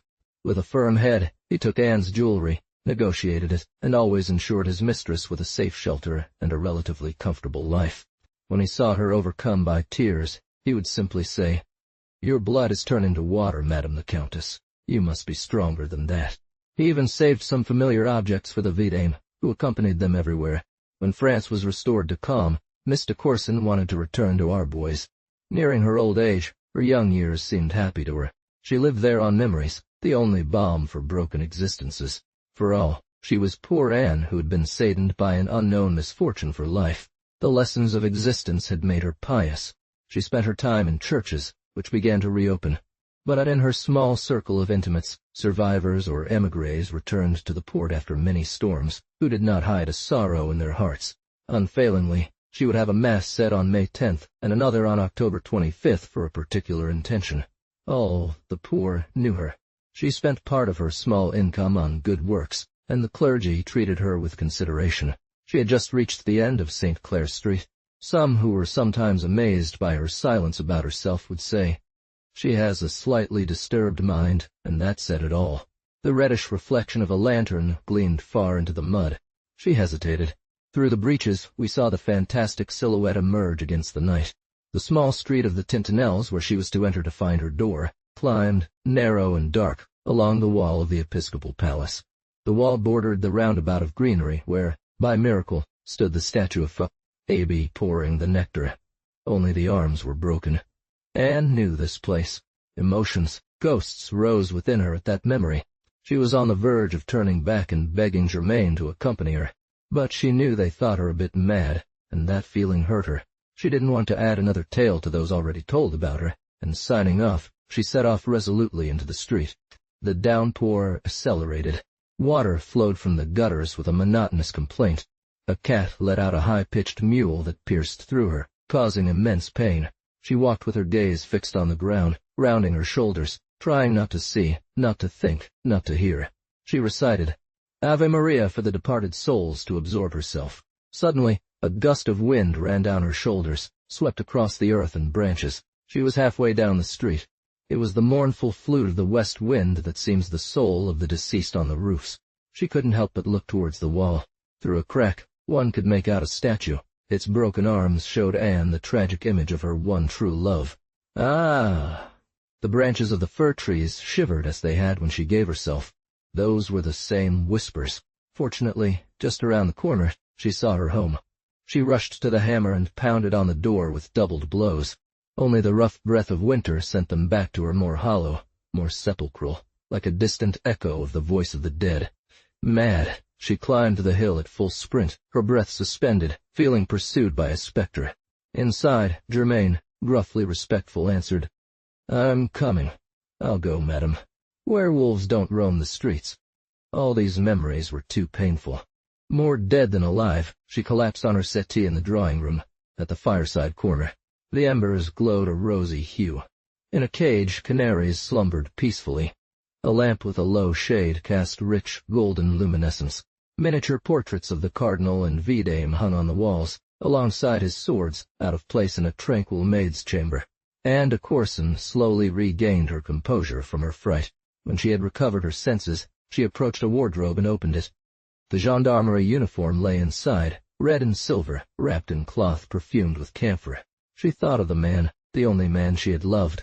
A gust of wind caused her shutters to rattle. She shivered. That's how sorrowful souls return to ask for prayers. Compassion overpowered bitterness and guilt. Anne fell to her knees before the head of Christ, who had witnessed the last moments of the vidame. In vain. Her scruples sometimes represented him as a damned soul. She silenced them. The fatal wall. On this turbulent sea of the world, where so many secret currents battle for our souls from the cradle, where so many unpenetrable motives drive us to act until the tomb, only God, she thought, can judge us. Run there, he cried to his valet, and see if there are any graves prepared. One day, while he, Louis XV, was walking with Mesdames de Pompadour and de Mirepoix, he noticed a cemetery. The valet returned to say that there were 3 freshly dug graves. The king seemed delighted. The fatal wall. Indeed, said Meme Mirepoix, it makes one's mouth water. James de Chambrières, Marie Antoinette, Reine de France, Tox. And truly when death comes, what remains? Paul Verlaine, Sagesse. Nicole de Vercors was a delightful little brown woman, all nerves, fine and delicate, with pale skin, and the adjective silky would suit her perfectly if it could be applied to a person. She had large green eyes, full of glimmers, mostly dark and distracted, lost in dreams, but they could suddenly light up. They reminded one of the grottos of the sirens, the strange day that must reign under the waters. The Vercors, an old family from Dauphiné, added splendor to the court during the last Valois. One of them, Anthebus, a great pannier baker of France in the time of Henry III, was one of the 35 Knights of the Holy Spirit, received first on December 31st, 1578, in the Church of the Grand Augustins. His wife, Nicole, it is said, had some favor from the king. The fortune of the Vercors changed with the dynasty. They fell to the background and remained there. One carefully preserved a portrait of her, painted by Clouet, and in the family, aided by imagination, one hoped that, through a possible hereditary phenomenon after all, today's Nicole resembled her distant ancestress. This state they still held when Nicole came of age to marry. Well allied, living at court, then in Paris, they maintained a certain state, as they used to say. Despite a modest dowry, many suitors presented themselves. He was rich. He married Nicole for her beauty. The lucky winner was Count de Porcio, a powerful man, a big eater, a great hunter, already elderly, who loved living in his lands.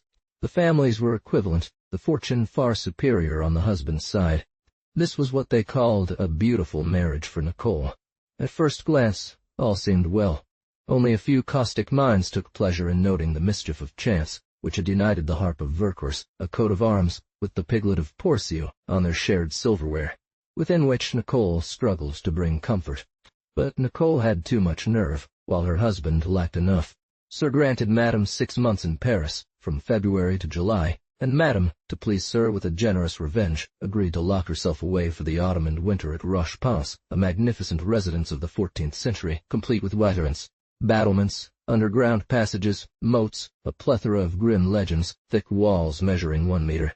Nicole, under the influence of the capital, a prodigious nerve factory, dreamed of something else. Not that she read much. Mr. Anatole France explained somewhere the embarrassment women of the world feel in obtaining a book. In Paris, while she, stretched tight like a string, trembled at every breath of excessive sensitivity that passes through our era, he, idle, regretted Rochepens, its farmers, its woods, its drives, went to the club to kill time, often returned in a dog-like mood. However, like almost all men, he let himself be led along, which is the main thing. But it's in the air. One must enjoy at all costs, enjoy hastily. Mrs. de Porcio didn't intend to leave like that at all, and she was dreaming. She still didn't know quite what.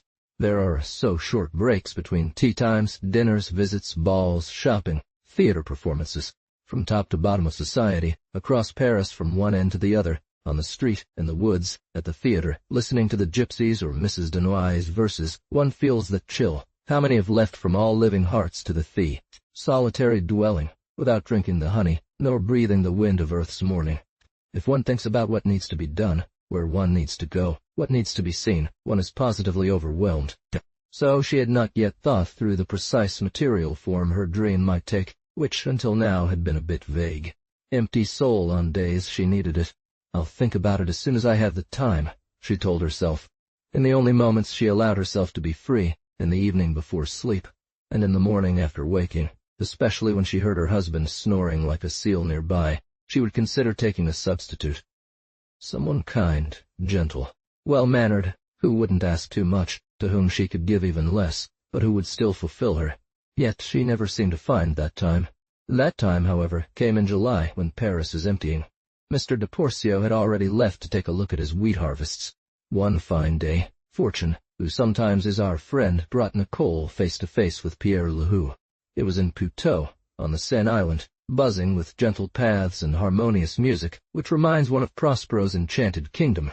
They find freshness, an afternoon rest, calm for a few moments. There, as Ferdinand was once beaten by the storm, some privileged Parisians come, on hot days of the season, to seek refuge from this agitated ocean that Paris is. Perhaps several have the luck to meet a Miranda there.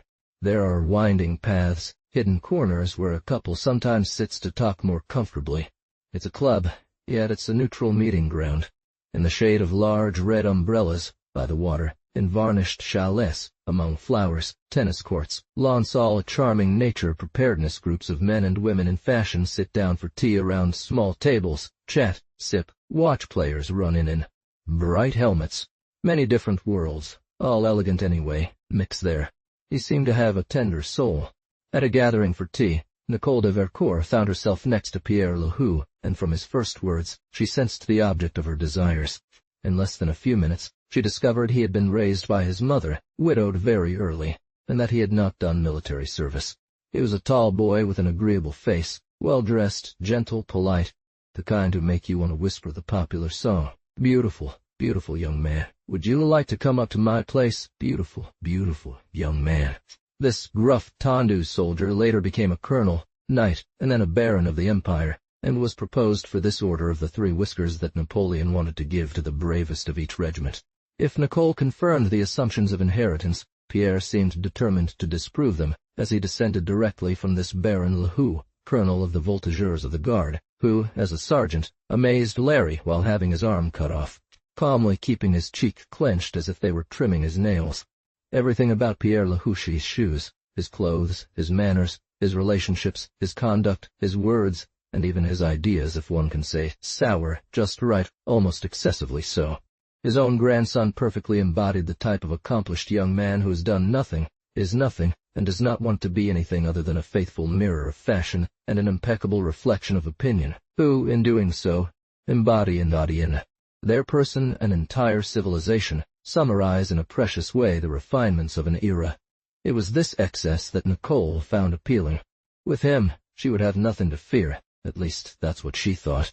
For several days they willingly met, both during the day and in the evening, at night parties where Puteaux, adorned with Bengal fires and multicolored lanterns, seemed a large pleasure junket.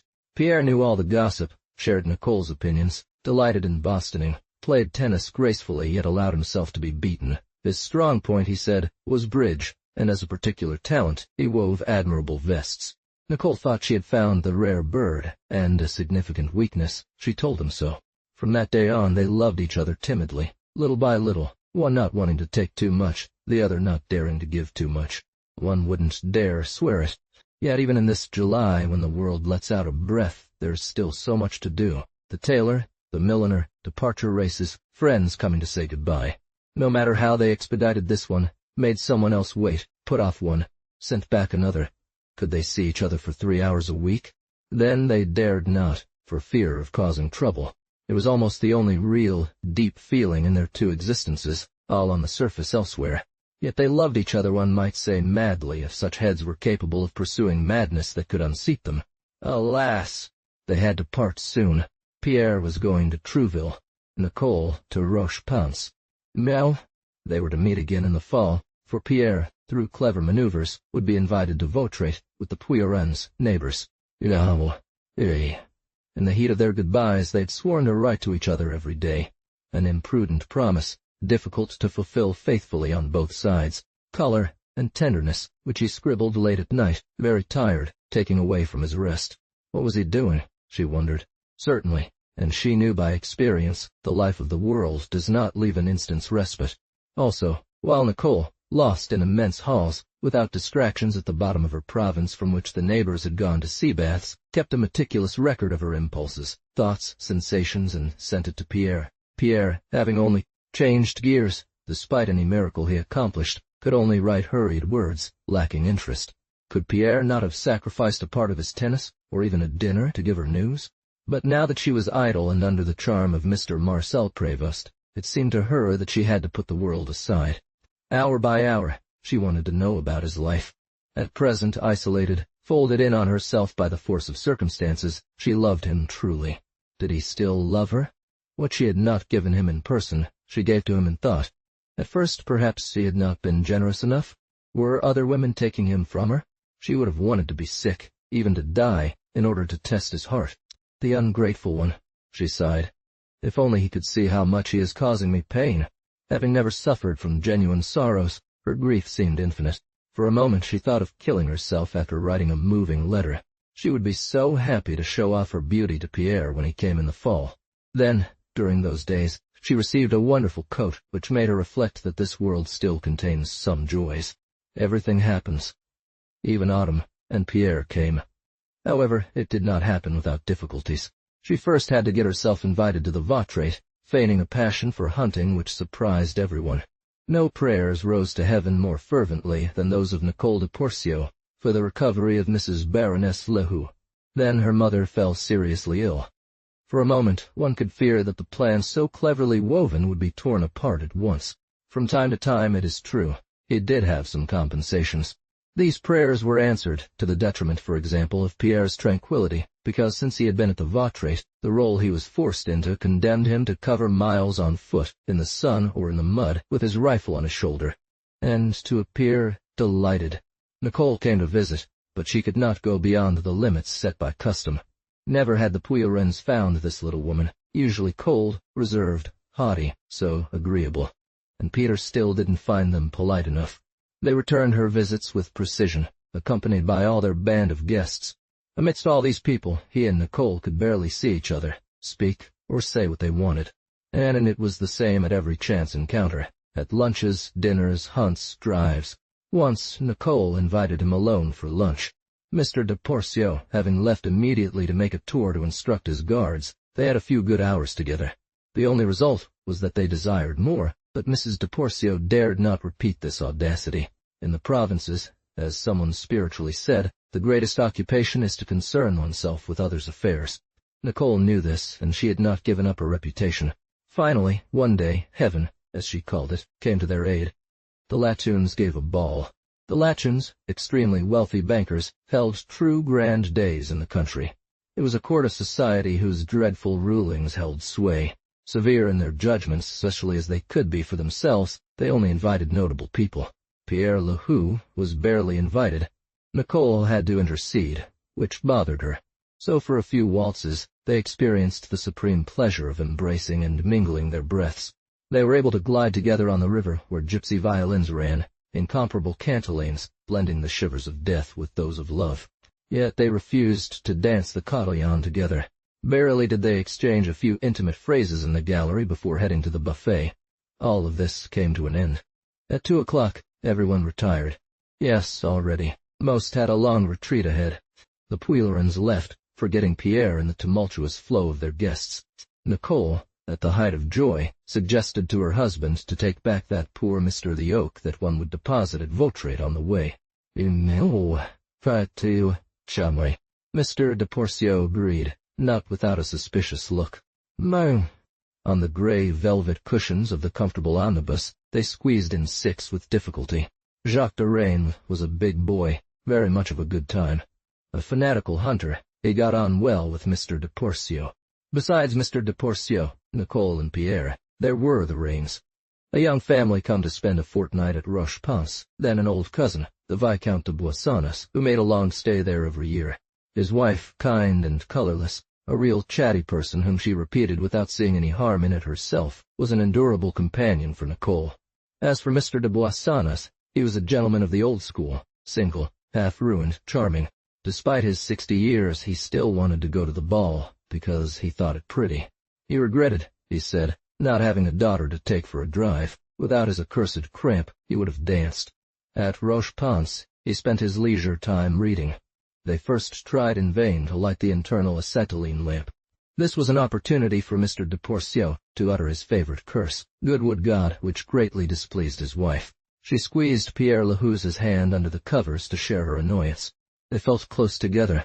They had taken care to sit next to each other, although it didn't really help them. At least they could secretly exchange some of those passionate finger pressures that, in certain public circumstances, are the discreet language of lovers. It was already a tenderness they would have liked to prolong forever. Internally, Nicole congratulated herself for once having failed near her husband in his automotive caprices. The lanterns, on each side of the seat, sent out dim, intermittent glows, shifted by the jolts. White furs flared, satin glistened at the brakes and the coats. In the darkness, one could make out the rounded figures of men in their fur coats, and the delicate heads of women peeking out from their high collars. Here and there, shawls were piled and cotton items were gathered. Each, literally tucked in tightly to its place, did not complain. It was warm. A few words were exchanged. Mrs. de Rains and her husband, weary, with revulsion at the end of the party and the early morning on their lips, closed their eyes. "What a ball!" said Boissonnas. "Ah, with money," Porcio replied gruffly. "That's already an achievement," his cousin retorted. "Nowadays, with money, so many people only know how to do ugly things." "Once upon a time," Pierre interjected, "we had taste. Society wasn't cluttered with parvenus." Nicole, proud of her young friend's knowledge, asserted with conviction, "Do you believe it?" Politely inquired the old gentleman. "I wouldn't agree entirely with you. In the 18th century, for example, finance was highly valued, just as it is today. Society frequented Samuel Bernard. Miss de Jarente married a financier, La Reynière. The powerful banker Laborde married his daughters to men holding high positions at court. Perhaps the world hasn't changed as much as we think. The golden calf was constantly revered. However, I agree that there were differences in the use of money. Speculators generally displayed magnificent prodigality, a sense of art and artists that they don't always have now. His children served in the armies, and behaved no differently than our ancestors. Then, with no or little industrial and commercial values, The wealthy partisan would buy a barony, a county, or a marquisate, have letters patent granted to him, and in his lands gradually acquire the spirit of a noble, who would recognize in Marshal Duke of Belle Isle an admirable figure of a soldier and gentleman as the grandson of the corrupt financier Fouquet. Today, when one has money, they buy Rio Tinto or railway shares, which do not carry the same social consequences. We ourselves lose the mindset that once set us apart and above others. Conversely, it is no longer bourgeois who become nobles, but nobles who become bourgeois. Nevertheless, Jacques Derain grumbled in his corner. "Old barber, will he keep us from sleeping until Roche pants with his songs?" In fact, everyone, except Nicole and Pierre, felt their eyelids growing heavy. Soon the omnibus carried only a cargo of lifeless bodies, with the exception of the two lovers who continued their infinitely nuanced hand pressures. The omnibus had been driving for an hour. The autumn night spread its silence over the fields. A mist rose from the earth, constantly thickening. The trees could only be seen indistinctly, like islands. "Bad luck," grumbled Coachman Leon. "Here comes the fog. Try to keep your eyes open, little one," he said to the footman Furman, sitting next to him on the seat. "We mustn't pass the Vautrate Avenue without seeing it." "Nonsense," replied Furman, winking. "We'll still make out just fine as we pass. And besides, I don't care," continued the fat mentor. "What are our lambs doing in there?" Pointing with the handle of his whip to the inside of the omnibus. "If they're not happy, they'll know how to complain. No need to be afraid. We had a good laugh. We are very tired. The lady takes her lover and the boss snores like a pig. You see, my son, you should never get bored in this world." "Do they?" "Well, neither do we, right? One must smoothly conduct their little affairs. Did you see the deal with the harnesses yesterday? If the boss doesn't want us to buy them, we'll cut them for him. There you go. Whatever comes our way, my good man. And when we buy them, it's another penny for the old lady. Got it?" "That's not right what you're saying there, Mr. Leon." Furman listened to these words with astonishment and sorrow. He wondered if he would have the strength to resist him always. Born on one of the Rochepans farms, raised in respect, in the hereditary love of masters, this Parisian guy was hammering him with his arguments. For 2 months since he had entered Mr. Comte's service, he felt himself changing at the same time as he learned good manners. "No, not right," repeated the coachman. "Not right. Ah, youth. Hey, attention. But? Can't you see a cross over there?" "I don't see one." Indeed, nothing could be seen. A path turned to the right, disappearing into the fog. "It must be around here, anyway. In 5 minutes we'll be at Vautrate, and in an hour at the post." They didn't roll for long. And touching his horses, he quickened their pace. "Go on, little ones, go on." A wall rose with a gate across the road. "Ah, that's strong, for example," exclaimed Big Leon by bringing his horses to a sudden halt. At the same time, one heard the voice of the Count. "What is this? Good Lord in heaven? What is it? We haven't arrived yet, damn it. Ah, good heavens. There! What a bang, by Jove," whispered Leon to Furman's ear, and chuckling softly. "There, Monseigneur. Get down then and ask him what he wants."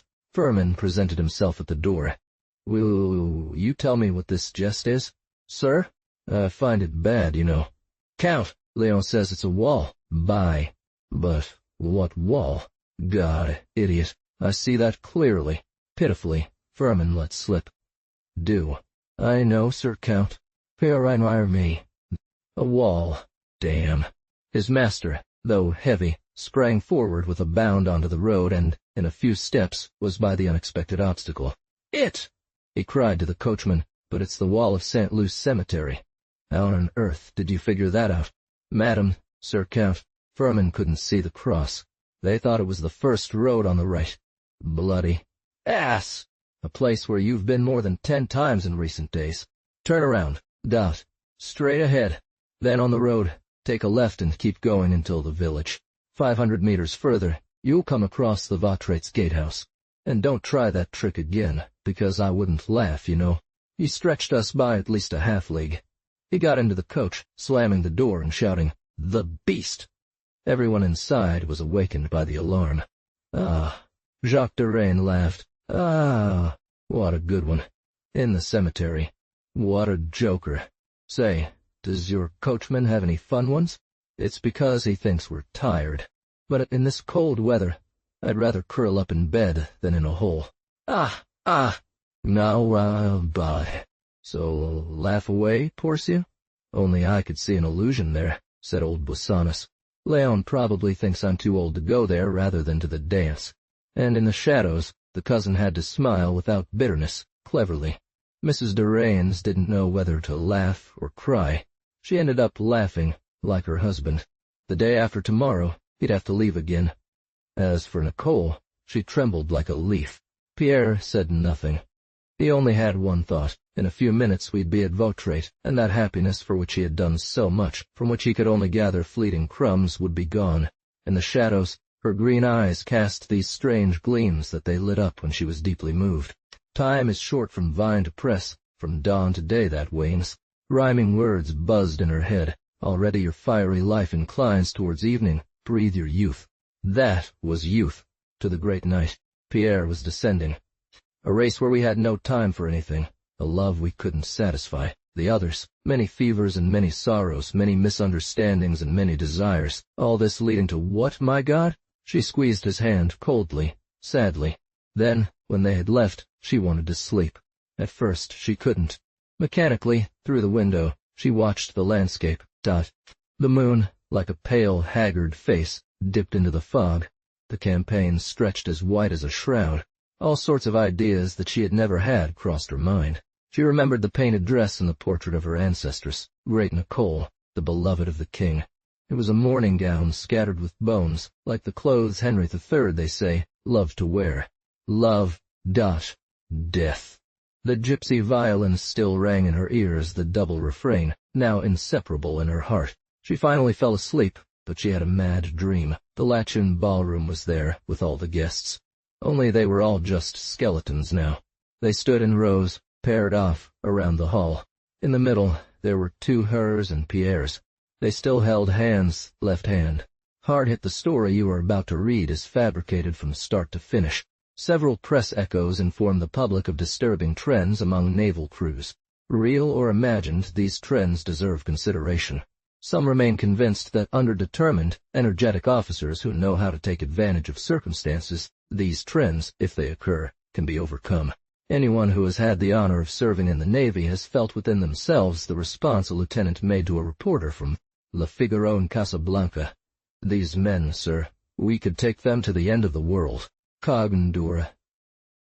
The merciful Lord has made the earth vast so that those who suffer can go far ahead.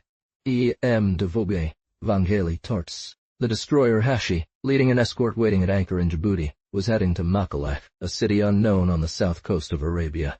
The Hashi's mission was to assess the resources and see if Makalak could serve as a rendezvous point for the flotilla on its way to Indochina. The destroyer was traveling at good speed. Pairs of camels, saddles, ears, and fortresses were cut against a very soft blue mist in the distance. The standby signal just rang out. Departing late from Tajura Bay the previous day, they were hailing 3 hours at the deck bell when the details of the scorching and desolate coast, along which they had been sailing since morning under a terrible sun, began to sharpen. Uncultivated sand dunes, pink as brazier ash, spread out beneath jagged peaks whose fantastical shade. Occasionally clusters of date palms or clear white scattered blocks, towns, villages, ruins, pilgrims' tombs, including that of Sheikha Herba, a woman who had allowed herself to starve to death out of devotion. A flat sea, milky and white with heat, reflecting brilliant crimson lights that set fire to the water, spread out beneath the axe as if a field before the plow. "Keep governing over there, my boy," he said to the little helmsman, pointing to the mountain. Standing tall, like a true colossus, leaning on his legs like pillars to withstand the tremors, Captain Lefort literally pressed the coast into his eyes with an old, small, long-range telescope of a particular model.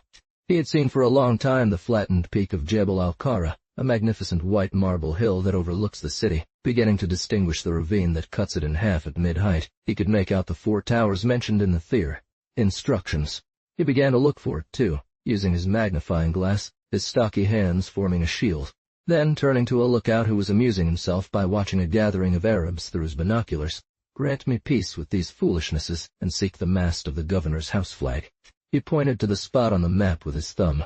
After a moment he dropped them, and, pushing the little helmsman, "The rudder to starboard, you fool. Don't you see that we're heading straight for the rock marked there?" You want to pass your long course exam and can't even read a map. Come on. Steer me on the bow of the big ferry. Do you see it? Painted green, wet near the quay.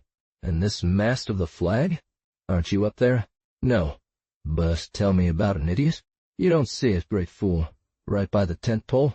No. I soon won't have any eyes left, and yet I can see clearer than you. Then, using the compass alidade, he marked the flag masta. N-N-E. He leaned over towards the machine's speaking tube and rang the bell. 100 revolutions! Now we could see distinctly the small town, all white, clinging to red cliffs, proudly and defiantly perched in complete isolation amidst the aridity of the desert. 2 mosques dominated its crumbled wall. A dozen buters, Arab boats with the air of caravels, swayed in the harbor. A ragged populace gesticulated on the quay. Lefort shouted to the second, Mr. de Ramondis, standing at his post forward. "Are we ready to lower anchor?" "Yes, Commander." "How many fathoms?" Lefort raised his index and middle fingers, signaling 2, then suddenly seized by a fit of fury, he roared, "But why wait to sound the depth, good Lord? We should tell them everything. They'd leave us high and dry, keeping their mouths shut like carp that are thirsty. Are we going to sound the depth, what?" "Starboard, 36, 28, port." A slow, drawn-out voice chanted the figures. 36. Starboard, 17. Stop. Retire 120 fathoms. Tribord mouilles. Stop. The anchor, as it plunged, sent water splashing. The chain, with a clanging noise, slid down the rail. La Toulaire? Already Lefort, with surprising agility for his heavy body, was descending the steep ladder of the gangway and heading toward the rear, calling to the second lieutenant, "Mr. You're going ashore with the baleen whale." Mr. La Toulaire rushed over, correct as a shot, heels together, hand open at temple level. "At your service, sir. You'll see the Negrat in charge here, the resources, what he's finally returning from, and you'll come back and tell me about it. I recommend drinking water. You'll go all the way there. The instructions mention a certain torrent, the Bocarin, west of the city. Ah! I forgot. Take your revolver and 2 armed Baliners with you. Those rascals won't swallow you whole. You'll see for yourself." "Yes, sir." Lefort disappeared into the head of the staircase leading to his room. "Your accursed paperwork again."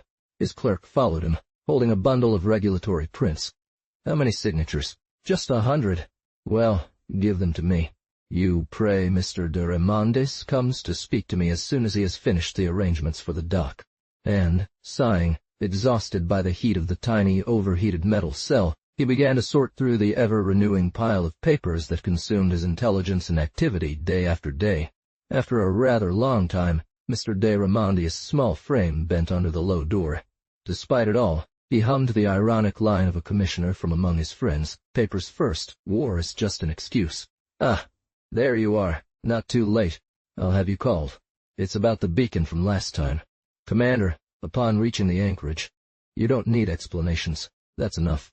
Your ship's log is insufficiently detailed, my friend. 4 o'clock to 8 o'clock. Beacon broken by a winch while hoisting the whale line. Do you think the inspection will be satisfied with that explanation alone? For heaven's sake. Captain, it was evening. The winch broke, and, eh bien, the pulley whipped, etc. It must be said. It was nightfall, thus need for a beacon. Nothing of that is superfluous. Ah, today's orders. Deuce the lights. The crew? F. Rest them. Go. He didn't steal it. The crossing was rough with this heat. No, a good job. No sick, no fever, no sunburn. And Giambon, the dysenteric. Penny, paper sack. Another note to write.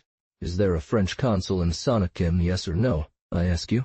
Imagine these creatures refusing to approve our deal for condensed milk, on the pretext that the signatures are not legalized. Legalized, and by whom, good Lord? Ah! No, but those brutes don't know. Store! When I entered the Navy, I didn't imagine that one day I would lose the skin of my fingers to a quill. A job for the scum. Go! And Lefort sent a punch to the table as powerful as if all the offices on Royal Street had come together. This Desiree Lefort was a very brave man despite his brutal appearances, good as bread, loving his job, his boat, his officers, his men. But his powerful nature escaped at times in terrible impulsions, in blows he wasn't master of. Misfortune to whoever found themselves under his hand at those moments. In his youth, As a midshipman on the Favorite, one night of bad weather, he acted violently on the jaw of a gunner who refused to go to the embarkment, lacking courage. This nickname marked him for the rest of his days. He then went there himself, in place of the boatswain, which did not make him any less deserving of a month's arrest from the captain and the crew's nickname of Hard Hit. His rough manners, inflexible character, language, unshaven face resembling a gorilla priest, had kept him away from staff positions. Without protectors, though an excellent sailor and well-educated otherwise, he advanced slowly. Nevertheless, he had been a renowned watch officer. He had almost always sailed far in campaigns that others did not want to take on, especially fond of brute trades, as he put it, fusilier or gunner, in opposition to jobs that supposedly require more effort in science, torpedo man, electrician, said to be the future trades of the Navy.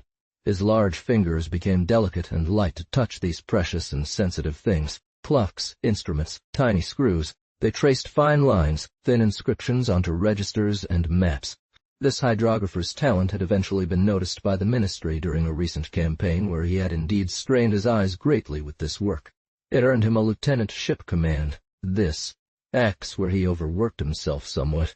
A hard worker, a man of steel body, he imagined that everyone could and wanted to work as much as he did.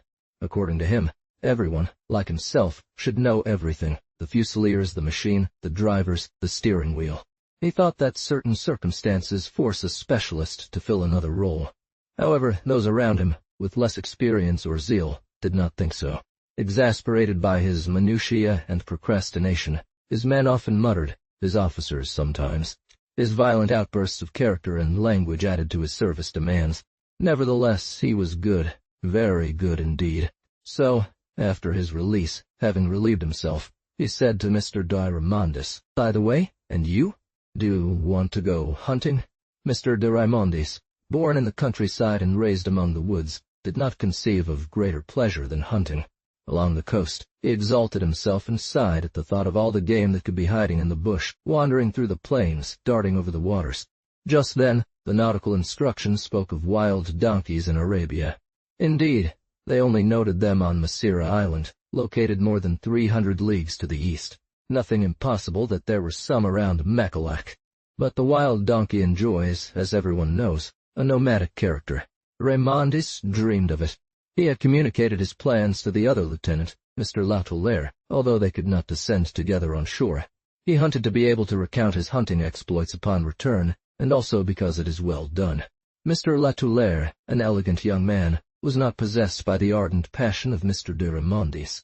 Nevertheless docile, well brought up, always disposed and full of vigor, he made an agreeable companion for Raimondis who, on board, bore the title of captain of the hunts. At the commander's proposal, Raimondis blushed. Asking both officers to leave together seemed an unheard-of audacity. "There are wild donkeys in the surroundings, they say in the instructions," he replied, stuttering. "But, Commander, today I am on guard, and Mr. Latulaire seemed to want to go hunting." "Ah! I cannot deny him." "Ah!" Lefort shrugged his shoulders, then bursting into a huge laugh. "Latulaire wants to chase wild donkeys. Ah! He can run after them with his beautiful boots. He just has to look. Like that. Do you also believe there are wild donkeys in this land of weirdos?" "Well, I don't trust them. Maybe after all. After all, you're young. Youth must have fun. Go chase your wild donkeys, my children, but know this, if you don't bring me back a sausage, I'll— Well, it's just, Commander, I'm on guard duty. Then, I'll take your guard duty and do it better than you. Thank you, Commander Das. Should we send the cooks ashore? No. Besides, what's the point, since you're bringing us meat? And those guys would get picked up by the Arbus, you know. A lewd glint lit up his ogre-like good eyes that blinked. I don't want any slackers. We'll increase speed to full steam ahead. We leave tomorrow morning at first light after a good night at anchor and having carried out the orders. Here is the translation of the provided text from Otto to English. Look, there he is, Mr. Latulaire, bringing you news. He didn't take long, did he? Well, young hero, what omens are there in these lands? Mr. Latulaire reported on his mission. He was a very young man. He had just been promoted to ensign and was on his first campaign. He spoke with volubility and complacency, somewhat ceremoniously. He first went to deliver the commander's compliments to the Sultan, the Naguib, as the natives called him. The latter resided in an immense and dilapidated palace, and received him surrounded by a guard armed with magnificent sabers. He offered him coffee, and they communicated through the butler, a former ship's chauffeur. The Naguib claimed not to be English or Turkish. He insisted that he was as much a sultan as the Sultan of Constantinople. At several intervals, he had asked if the commander would not pay him a visit, and expressed his surprise that he had not already come in person instead of sending an officer. However, La Tulare had managed, at least according to his own account, to win his favor. The Sultan had ordered mounts beautifully equipped to be made available to him and his 2 whalebazers. They traveled through the city in this equipment and were thus able to quickly fulfill their mission. The city seemed to have some resources. Every night the doors were closed. The numerous nomads camped around did not have permission to enter. The cisterns were locked. The keys were with the Sultan. They were only opened at set times, and the Sultan levied a tax on the water. Water was expensive, and the residents seemed unwilling to sell it, saying they already had barely enough for themselves. There was indeed the Bokhara, but drought had reduced it to a mere trickle of water. The rocks made the landing difficult. The population seemed calm in general. It did, however, have many Hindu traders. The Sultan like Constantinople. Some Arabs, Mr. Latulare thought he noticed, were agitated, almost discontented. Perhaps they were surprised that the commander had not gone to greet the Naguib. That was also the opinion of the former chauffeur who had followed Mr. Latulare in a boat and, circling around the shore, kept shouting, "I want to visit!" No trader came to offer goods as usual when arriving at a port. "Me, go and make salams to that nigger." There must have been instructions not to communicate with the Hashi until the commander decided to. "But, La Tulare, you want to pay for my bottle, right?" "Protocol!" the ensign exclaimed. "Oh, Commander!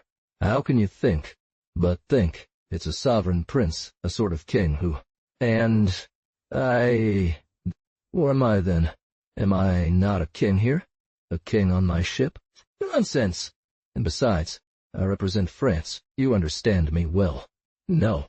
But are we going to start licking the boots of any old gorille that comes along?" Raimondis thought it necessary to intervene.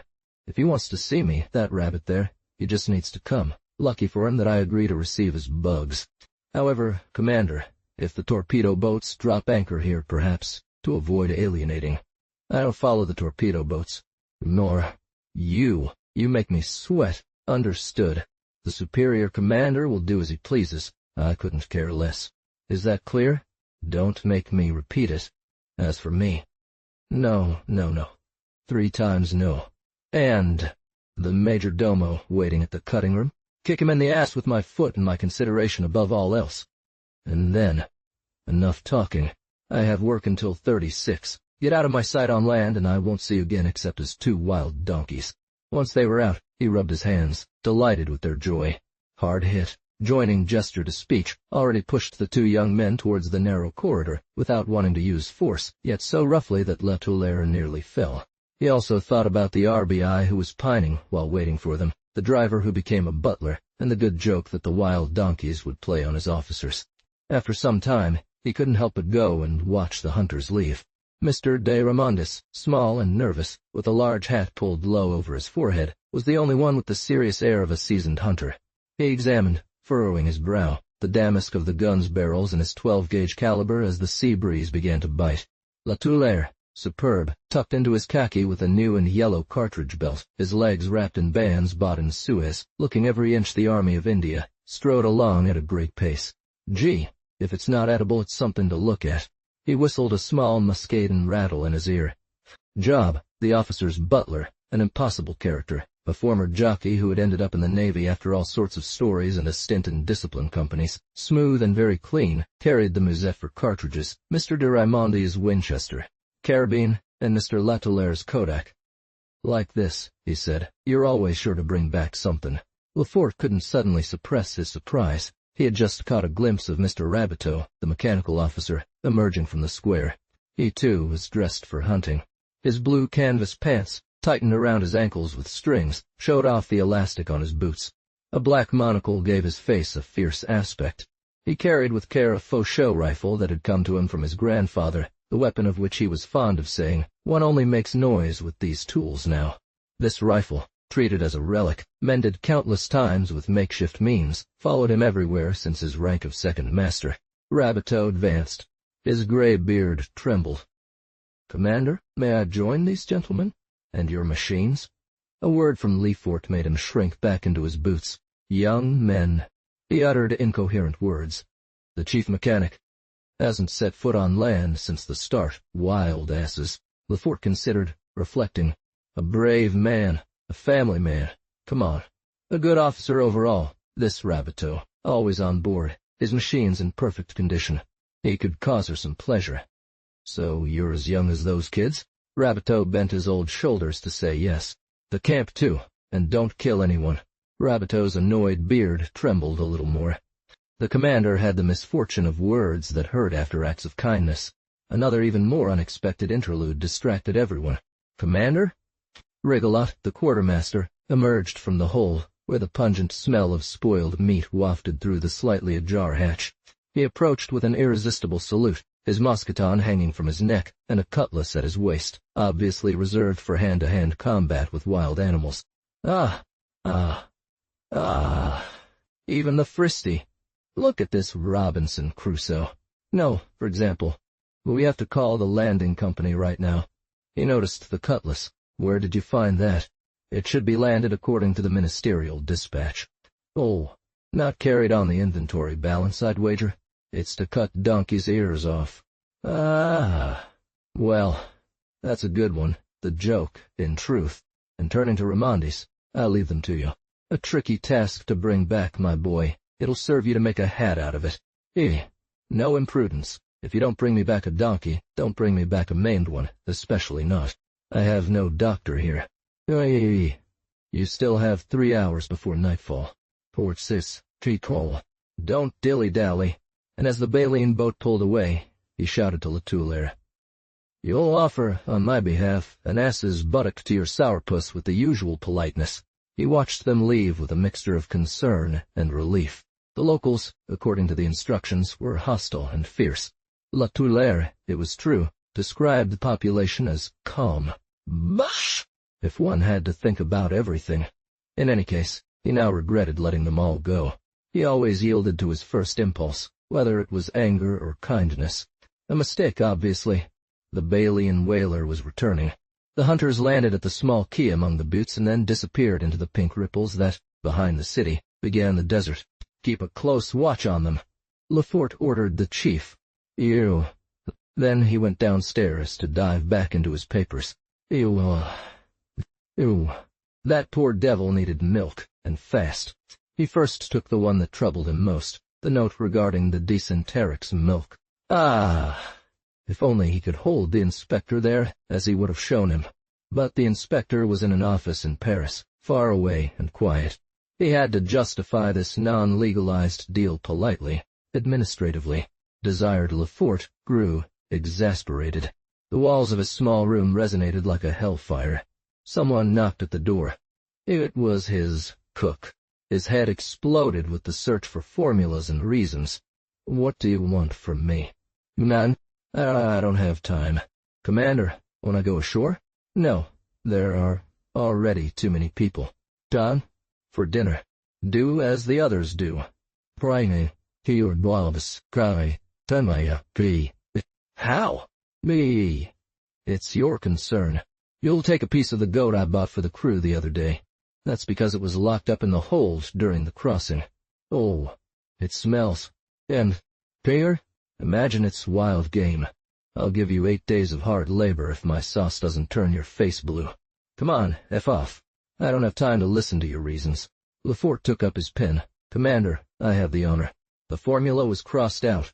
He wiped it out angrily with a stroke. "Commander, I beg you, no more." "Ah, mister." Let. A helmsman knocked. "Commander, it's time to send the men on duty to skewer the meat." "Then go skew themselves." The helmsman disappeared as quickly as possible. "Commander. Through you, I address the superior authority the response to the note.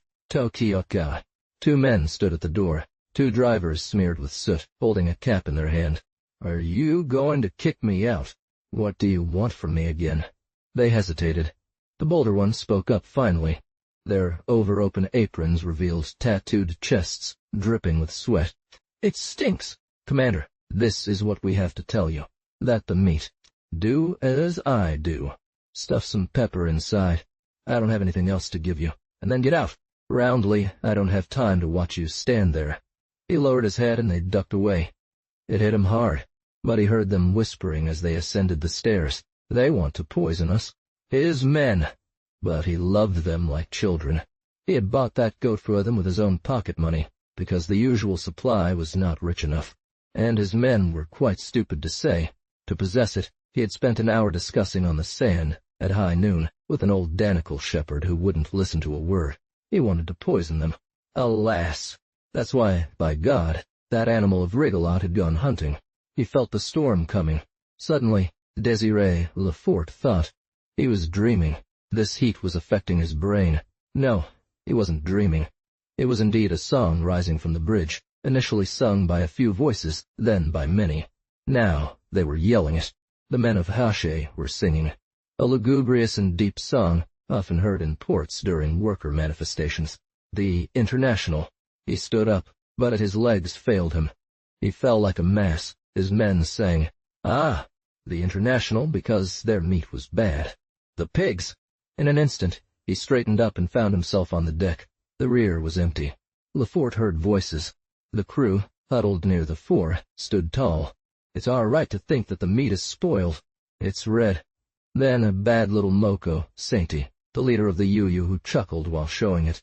His unhappy head buzzed like a hive. It looks like the sun, eh? All sorts of resolutions crossed Lefort's mind. He advanced to the chimney, arms crossed, looking fierce. He had a sudden urge to grab them all by the back of their pants and throw them into the sea. A vertigo hit him. Reform. But then he remembered his tale of the favorite. He had almost been sent to reform school. No more sailing. No more sailing.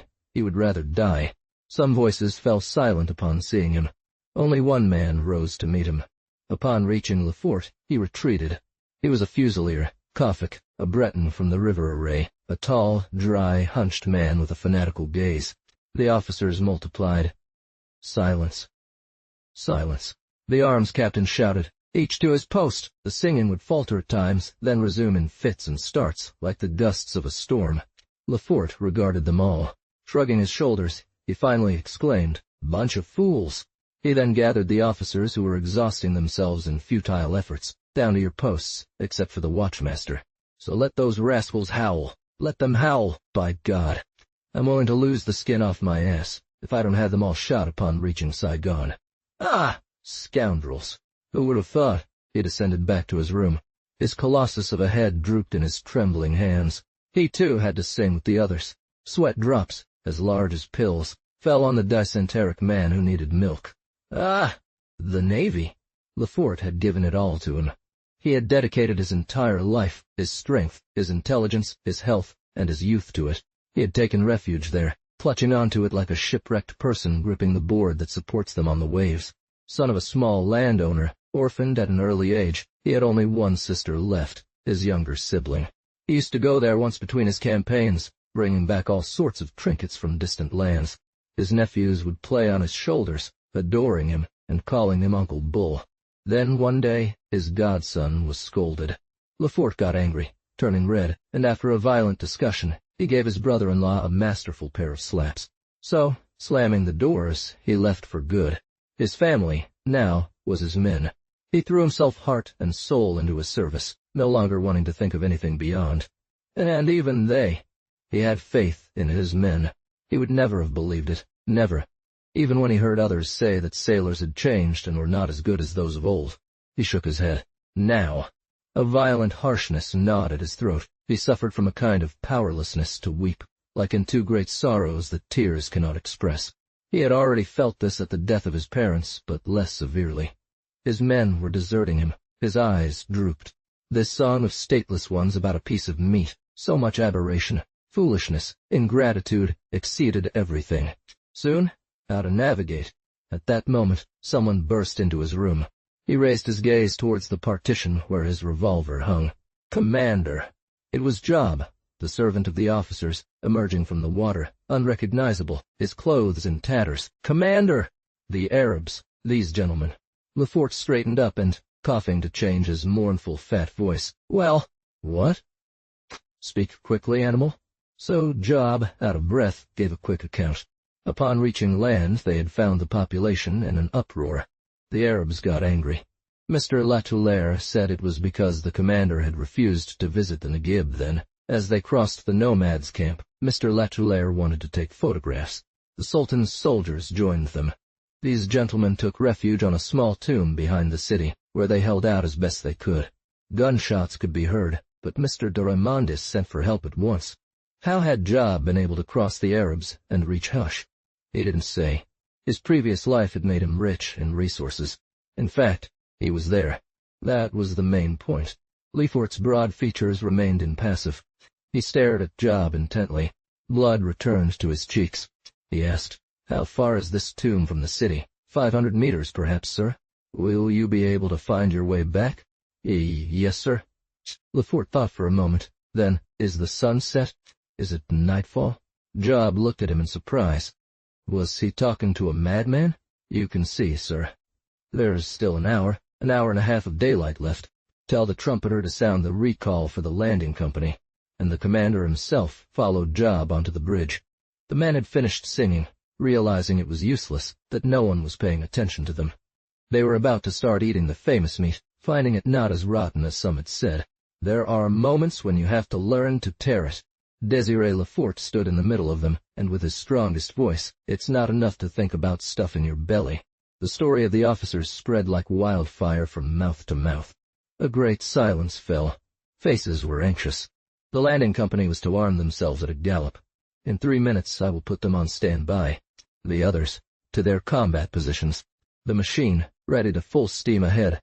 "Captain of arms, supply the ammunition." 100 cartridges for each man in the landing company. "Watchmaster, arm the harpoon gun and the signal flare. And let it smoke." His determination was made. Then he went back down, scribbled a few lines in the logbook, removed his revolver, loaded it, ignored his sword, and grabbed a solid club. Others in his position would not have acted as he was about to do. He knew that. A commander must never leave his ship. What would then become of the axe? He could be killed in this skirmish where the 10 men of the squad, pompously called the landing company, were to face an entire population. But he did not stop at these thoughts. His instinct pushed him towards bold actions. In advance, he was sure of success. His favorite hero was Bonaparte because he played for high stakes. Out of scruple, he called the chief. Moreover, in this difficult case, an officer was necessary to act according to circumstances, guide the men, and if needed, drag them against that wall of Arabs where, 1 against 100, perhaps 1,000, at any cost. Breach. "If I don't return, you'll bomb the city, then set sail immediately. You see the usefulness of what I've often shown you to do. Be careful of the submerged rock that is west of the mooring of the boats. Moreover, I wrote all that in the journal, with routes up to Djibouti. I don't have time to write 'em. You will tell the superior commander what happened. Don't cry, you fool. You'll see me again. As I told you, just in case. Commandant, all of it. And then what happened just now? F. Give me your hand. I'm heading for camp. Come on." The landing company to attention. "Load up smartly." Never had orders been executed with such promptness and silence. Lefort felt a balm spread over his heart. The Baleen boat soon pushed off, followed by the Uyu's cry. A great redness covered the sky. The desert, invaded by a lilac fog, was infinitely gentle. The Arabs of the boats cried out as the vessels passed them by. "For this time, we will violate the rules. Store supplies are prohibited." Lefort said, "My children, unpack your packages of cartridges and put your loose cartridges into the cartridge cases and knapsacks. We will fire one by one if necessary in salves on my command, while observing, as much as possible, not to release the trigger at the fire command but only when your line of sight passes through the target. Do not rush. Aim well and low. Shooting tends to be long. I remind you of the phrase from your manual. The European should never worry about the number of his inexperienced enemies. He has the moral advantage and the superiority of his military training.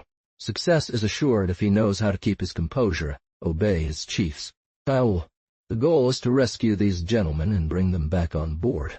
Try bayonets at the end of the cannons. A wise precaution. 4 must exchange their swords' bayonets with neighbors whose grooves do not fit into the tenons of their rifles. Put the bayonets back." Lefort leaned against the bar. The boats were reaching the quay. In pairs, weapon in hand, breech loaders open.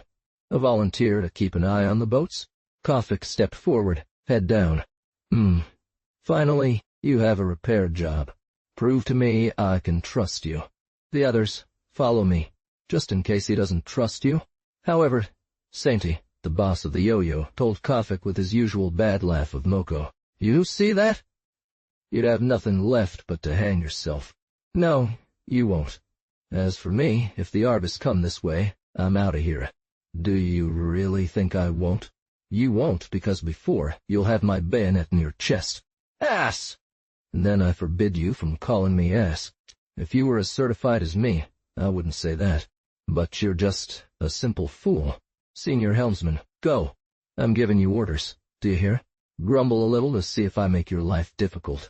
The others followed Lefort's lead, guided by Job, circling the city. Occasional explosions echoed. They're still holding out. Keep a steady pace, not running. Hostile groups stared at them, opening way with muffled insults as they passed. They reached the nomadic camp. Small ground-level tents looked like real dens. Veiled old women showed their ugly faces. Camels lifted their reptilian heads.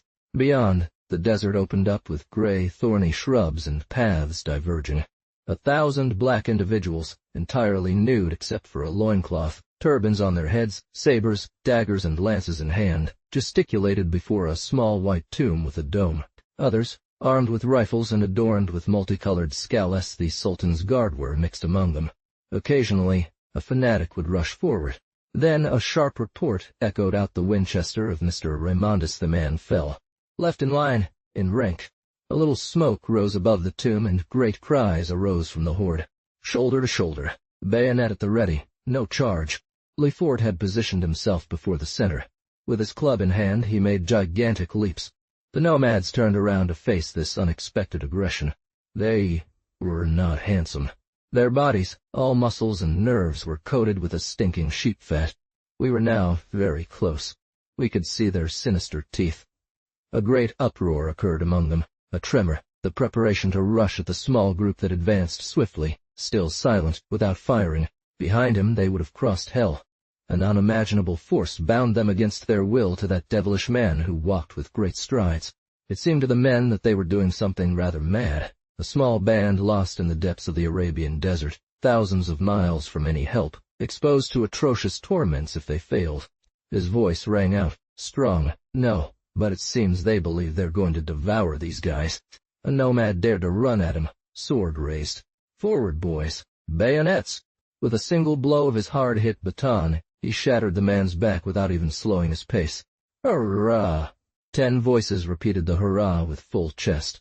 The black line opened like a curtain. The sailors passed. 10 centuries of legends, heroism, raids, and conquests had passed before them. They were the Franks, the invincible Franks, the victors of the Mamluks, whose fury, exploits, from Bouillon to Bonaparte, are told in all the East, passed down, amplified from father to son, from tribe to tribe, in the long desert vigils.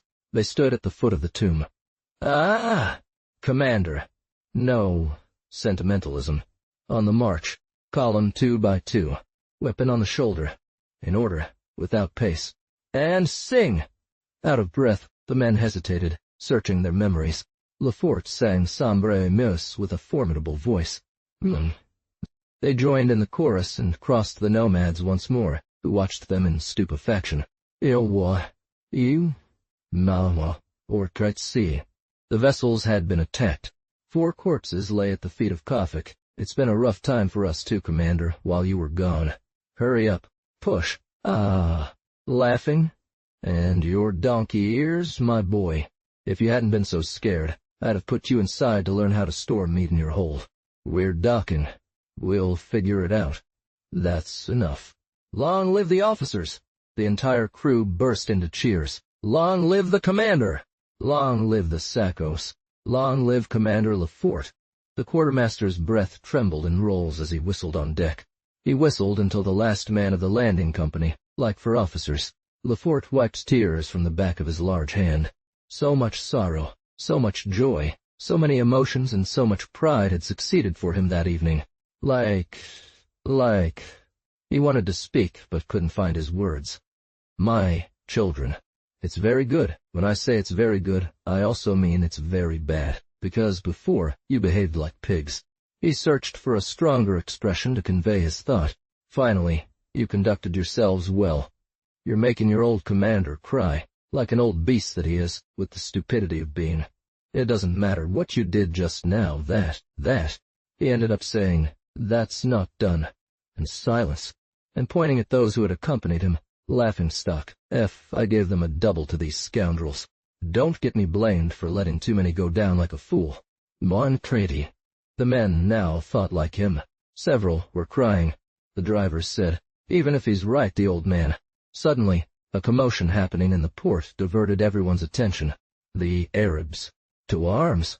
Torches raced across the murky air of the approaching night. Then their resinous and red reflections danced on the water. No.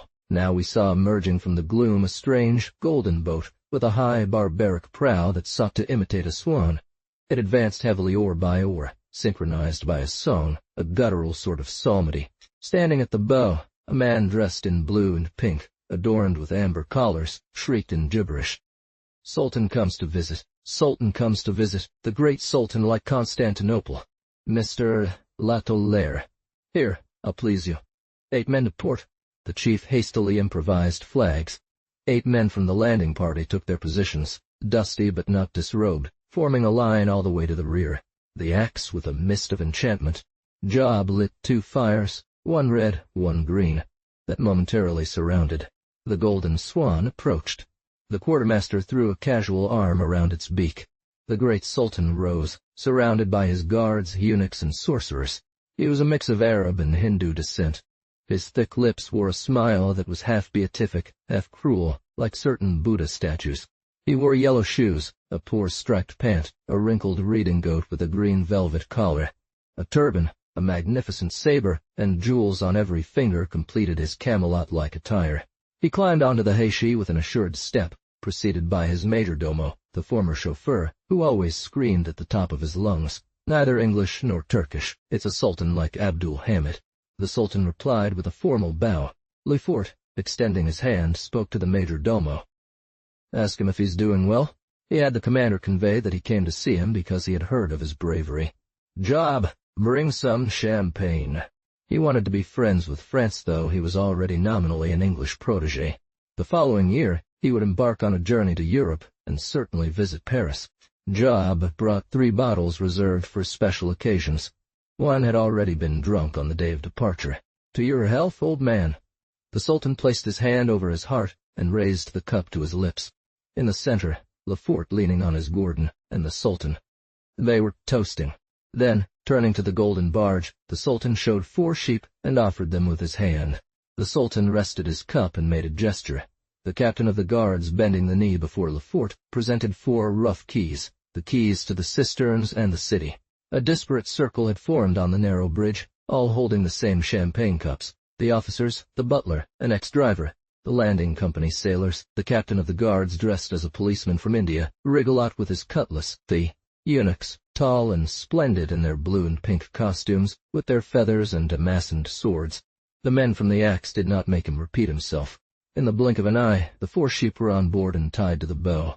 Lefort was confused. He sought how to return these courtesies. Asked the Sultan what would please him. A cannon. No. That could not be. State material. Poor man. He would rather give you his head. But something else, apart from that, what he wanted. And the commander, feeling his pockets, presented his own gold pocket watch, what he had most precious. But the Sultan refused the head. In turn, he pulled out a Geneva watch, and it rang. He looked around without embarrassment at several objects that successively attracted his desire. Finally, he leaned towards the old driver, whispering a few words. The Sultan had eaten something excellent on a cargo ship. He thought it was called potatoes.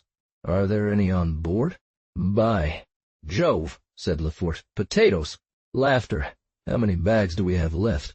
10. Commander, give him 4, as many as sheep. That was it. The Sultan thanked with a very graceful kiss sent around. However, Latulaire was going to get postcards of Paris and Toulon. They showed the Sultan, France, were. There are many ships as beautiful as Hache and many men as brave. Lefort got excited. If there were ships and men in France? Of course. Lots of ships, lots of men, lots of riches, like this, and his giant arms made a gesture to embrace the horizon. France! Ah! Great France! The Sultan nodded, with a respectful and attentive air. Then they handed him the keys, postcards, potatoes, and he left. The arms captain, ready to fire a 21-gun salute. Send. Starboard, 1. Port. E. 2. L. Starboard. 3. B. Shadows hurried across the pier and shore. The detonations vibrated in the small cove, developed into sound waves, extended endlessly as echoes on the sands. The Golden Swan had stopped correctly, as was customary. Enshrouded in the multicolored steam of the coastings, spitting out thunder and lightning, the little Heishi grew larger, seeming like a gigantic firework. Standing around the Sultan at the back, one could see the eunuchs draped in their large blue and pink folds. They looked like guardians of Allah's gardens. Broken by the emotions of their day, Remandis and Latulaire wondered what fantastical castle they had become actors of. Enthusiastic, Latulaire cried out, "It's still amazing. The Navy!" Rabuteau finally managed to lead them to the square to get some food and rest. Lefort, however, was not hungry. His arteries were pounding as if they would burst. As night fell, a coolness settled on his temples. He oscillated between great joy and deep sadness. The men had shown him their worth in both ways. Yes, the men were picking themselves up. The moon rose over the desert, with its bloated face of death and its soft glow like an enormous lamp. They just needed opportunities. Deep down, they were better than many people said, even though they didn't seem it. Lefort remembered a book borrowed from Latulaire. It was also mutineers who were shot every day. In year 4, at Mantua, the gunners of the 33rd Demi-Brigade demanded their pay by aiming their pieces at the generals. A few months later, he thought, at Arcole and Rivoli, these bandits became immortal.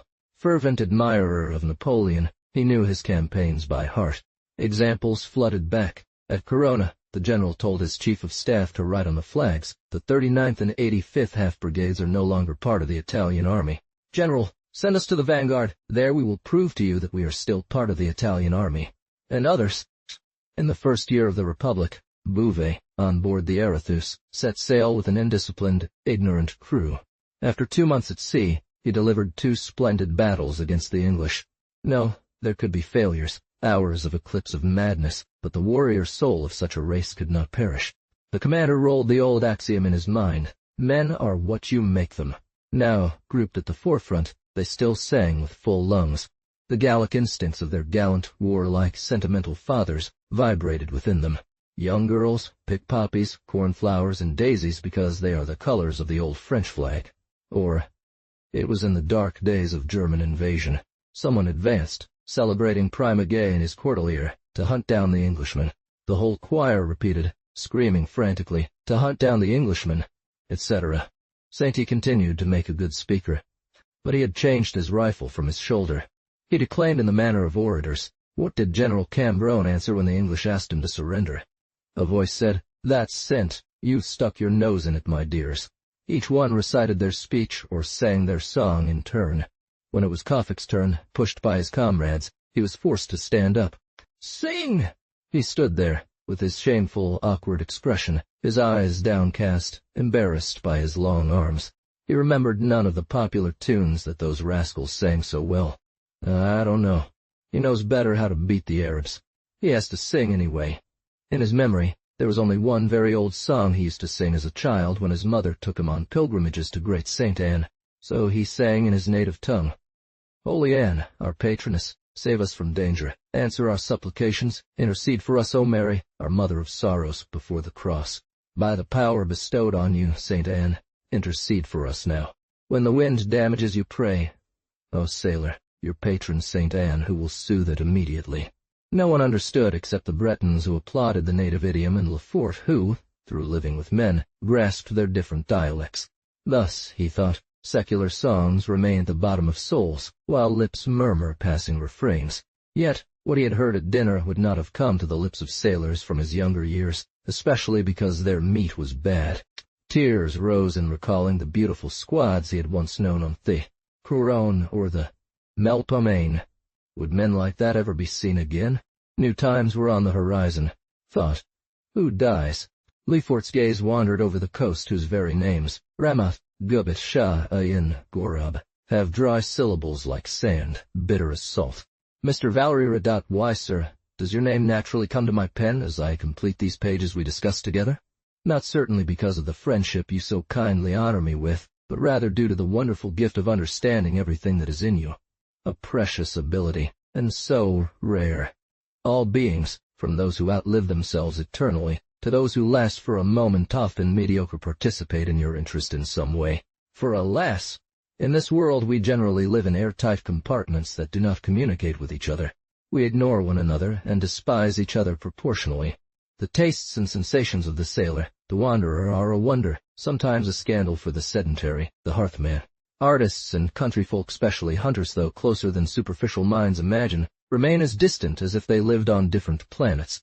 Paris knows little of the provinces, and the provinces know little of Paris. The sentiments of salons misrepresent people who do not frequent them. The feelings of past centuries seem unheard by our contemporaries. Lost in each other within an incredible twilight, we suffocate due to our isolation. We die. For a moment, I would borrow the sacred word and say that we live as if we did not live. And it is because you live that, thinking of my reader who has been through so many diverse scenes, I think of you who can conceive everything. And, even more incredible, love everything. Thought, who dead. The worst part of death is taking ideas to the grave that will never see the light of day. Renée Valerie Radot. Das. One winter's day, as I was about to take the train from Brest, the guard entered my room and said, "Sir, I know a partridge." You hear me right. He knew it. He could have added, personally. Perhaps you are surprised that he knew her so well. It is because you do not know the inhabitants of the woods. And by inhabitants, I mean not only the animals, but also the people who kill them and love them. This group has its codes, its customs, and forms, if I may judge by my impressions, a very polite society. The old brave guard would have been outraged if he had not daily, in one way or another, been informed of the guests, even if they were passing through, who took it into their heads to sample the hospitality of the domain, especially when these guests were game of the kind that is characteristic of the partridge in my country. He had already visited, a preliminary and cautious visit, that somewhat fanciful and very fugitive traveler who never stays long in our groves and prefers the gentle, humid climates by the sea. He described to me the place she had chosen, and I immediately saw it in my mind, a thicket already tall on the side of a great deserted avenue, at the end of the woods, where a small stream flows quietly under many dead leaves, no wider than a finger. It's because partridges don't land at random. They have tastes, manias. They love sad and lonely places, where it is good, like sickly poets. Seriously, I want to believe the partridge poets and philosophers, despite a bad pun in Belon's opinion, the old author, who calls them very stupid animals. They need a marshy soil, free from herbs or heather, that they can easily dig through to find worms, or simply one that allows them to plunge their long beaks into the earth, and stay there, blissfully, nestled under their wings, sheltered from intruders, under the autumnal debris of which they almost have the color. First, they travel a lot by fleeing harsh winters, snow. They cross Russia, northern Germany, some even claim Iceland and Norway, go to Turkey, the archipelago, Cairo. Where do they come from? Where are they going exactly? No one knows. They travel, so they see. 2. Speech on the nature of birds. According to Buffon, the eye's faculties are extraordinarily developed in birds, more than in all other beings. The same scholar believes that the bird is more sentimental than the quadruped, biped too, and among birds the partridge is especially tender. These birds, by nature solitary and wild, are loving and tender. This tender animal is misanthrope. When the female incubates, the male is almost always lying next to her, and they seem to still enjoy resting by reciprocally resting their beaks on each other's backs. It sometimes happens like this with humans. You may see 2 partridges in the same wood, but then, except during the mating season, they are at opposite ends. I love this melancholic loner who has traveled, held back, compared, I imagine. She is symbolic. It's a twilight bird. I adore imagining her as she is depicted, curled up in some secluded corner, savoring alone the indefinitely suggestive voluptuousness of past visions. This glow of dream and death, is what she loves. The too brilliant day hurts her extremely delicate eyes, they say. So at this time she goes out, with the regularity of a clock, to wander through the fields, then returns to her shelter. She barely leaves her woods except during the strange, short moment that precedes nightfall in winter, when the sky and landscape are filled with darkness, and light retreats to the leaves, the red and orange ones that illuminate the woods from below, like a powerful, mysterious, stained-glass window on the ground. She is seen passing between the sooty branches, circling, like an enormous shadow butterfly, a chimera. This is what hunters call the well-known passage. Some believe that this is when it is easiest to shoot her. As soon as one hears the heavy beating of its wings, one is on guard, then it appears at the top of the trees. It is going to draw its hook. The partridge presents a generally difficult shot with a rifle. One is almost always forced to shoot judged, without aiming. For, although Bilan may think otherwise, it is very agile. With it, many old hunters lose their composure, and you are wrong to think that this is not much. Like the valiant knights of yore who only surrendered their swords to a knight, it does not intend to be killed by just anyone. It requires specialists, men and dogs dedicated to it, who only want to hunt it. His hunt is, strictly speaking, an art, and his hunters, like artists, are exclusive. Otherwise, it remains hidden at a stone's throw away, laughing under its long beak or petting under the leaves. It runs at full speed on its legs, and will fly off at 200 meters from the dog that thought it had it cornered. My gamekeeper is just one of these refined partridge hunters. All game, at the price of a partridge, seems to them a contemptible species, barely worthy of existence. It means you've done him a great service, and you're among his friends. And if he ever says to you, "Sir, I'm going to shoot you a partridge," but, in fact, I haven't yet introduced my gamekeeper. He's an old soldier from Africa and Italy, hunched over, legs bow-legged as if he'd walked too long under a pack. It's always just as wet as when the otter emerged from the water. Oh! He generally wears on his head a bonnet made from an otter he killed the year of the great winter, and this bonnet has been soaked, torn, and drenched so many times that it has received, as he says, so many sauces from God, that no summer or fire can dry it. The brave man served in Lyon, under Marshal Castellane, who gave coins to the young boys to storm the pastries, during the time when one was 7 years old, when there were elite companies and dancing was learned at the regiment. Sir, my lieutenant colonel, he made me suffer more misery during my 7 years than a squirrel does not roach nuts throughout its entire life. But the colonel, what a man! The lieutenant colonel and he could not see each other, having once served in the same company in Africa. The colonel as a corporal, and the lieutenant colonel as a quartermaster. The quartermaster had caused the corporal's dismissal, which was the source of a hatred that the regiment followed with passion. At the first report, the colonel had told his subordinate, "Remember, you have no say on what I am saying." At Turbigo, bullets that were not Austrian had cut the reins of the lieutenant colonel at the tip of his fingers. "It is debt that must be paid," the colonel had said calmly. "Sir, if I had wanted to stay in the army, I might be high up today." The men had sworn that the lieutenant colonel would not return from the campaign alive, which did not prevent them from saving him on their shoulders when, at Magenta, he was struck through the chest. "Why then didn't you stay?" "Ah, sir, I loved hunting too much. I read historians who marveled that Charles X was hunting at Rambouillet, while Paris cowed under the ordinances. These historians have never known hunters, I mean true hunters. This hunter's notebook did not fall into their eyes. November 20th, 1794. Imprisoned as a suspect. December 10. Released. Took a deer. One is born a hunter like one is born a sailor. Monk, horseman, artist, goddess. One hunts above all, everywhere, despite everything. A hunter is carried away by the same passion, by the same madness as a great musician or a great painter. He too knows the urges, the despair, the flashes, the obstinacies and the joys, the drunkenness and the subtleties of art. His kingdom is not that of men, but rather the more captivating, more diverse realm of beasts and forests. Natural history has its scholars, but it also has its poets the hunters. In any case, my old gamekeeper fulfills among animals the same role as Mr. Paul Bourget does among Parisians. I admit, I sincerely envy and admire those whose difficult art consists in daily exploring, sometimes penetrating, to know the mysterious soul of animals. He knows their characters, their rivalries, their secret preferences, their passages, their devotions, their legends, and their loves. He tells you how a badger cleans its burrow on the eve of all feasts of the Virgin, teaches you that if the owl is a shameful bird, it is in punishment for having wanted to give its ugliest feather when all birds agreed to clothe our Lord on thigh. Leaning over their tracks, he lectures learnedly on their species, their infirmities, their age. The footprint of an animal has fewer secrets for him than the hand of a pretty woman for Mrs. Thebes. He paints for you the brutal and obtuse wild boar that knows only to charge ahead, the fox less subtle than a vain people thinks, the multiple and delicate ruses of the roe deer, and finally the hare, which, under its placid countryman's air, outsmarts them all with intelligence and malice. And what an eye! What an ear! Crushed grass, brambles parted, tufts of hair, feathers left among the thorns, cries recognized among 1,000, are all familiar and precise clues to him. Is it not Mr. Paul Bourget who recently told us, "The superiority of Turgenev's descriptions is explained by his hunting tastes"? A moment ago, while speaking of the exclusive passion of hunters, I compared them to artists, but the comparison should continue. Through the acuteness of their constant observation, the remarkable sensitivity of their visual and auditory perception, hunters equal writers, musicians, painters, and sculptors.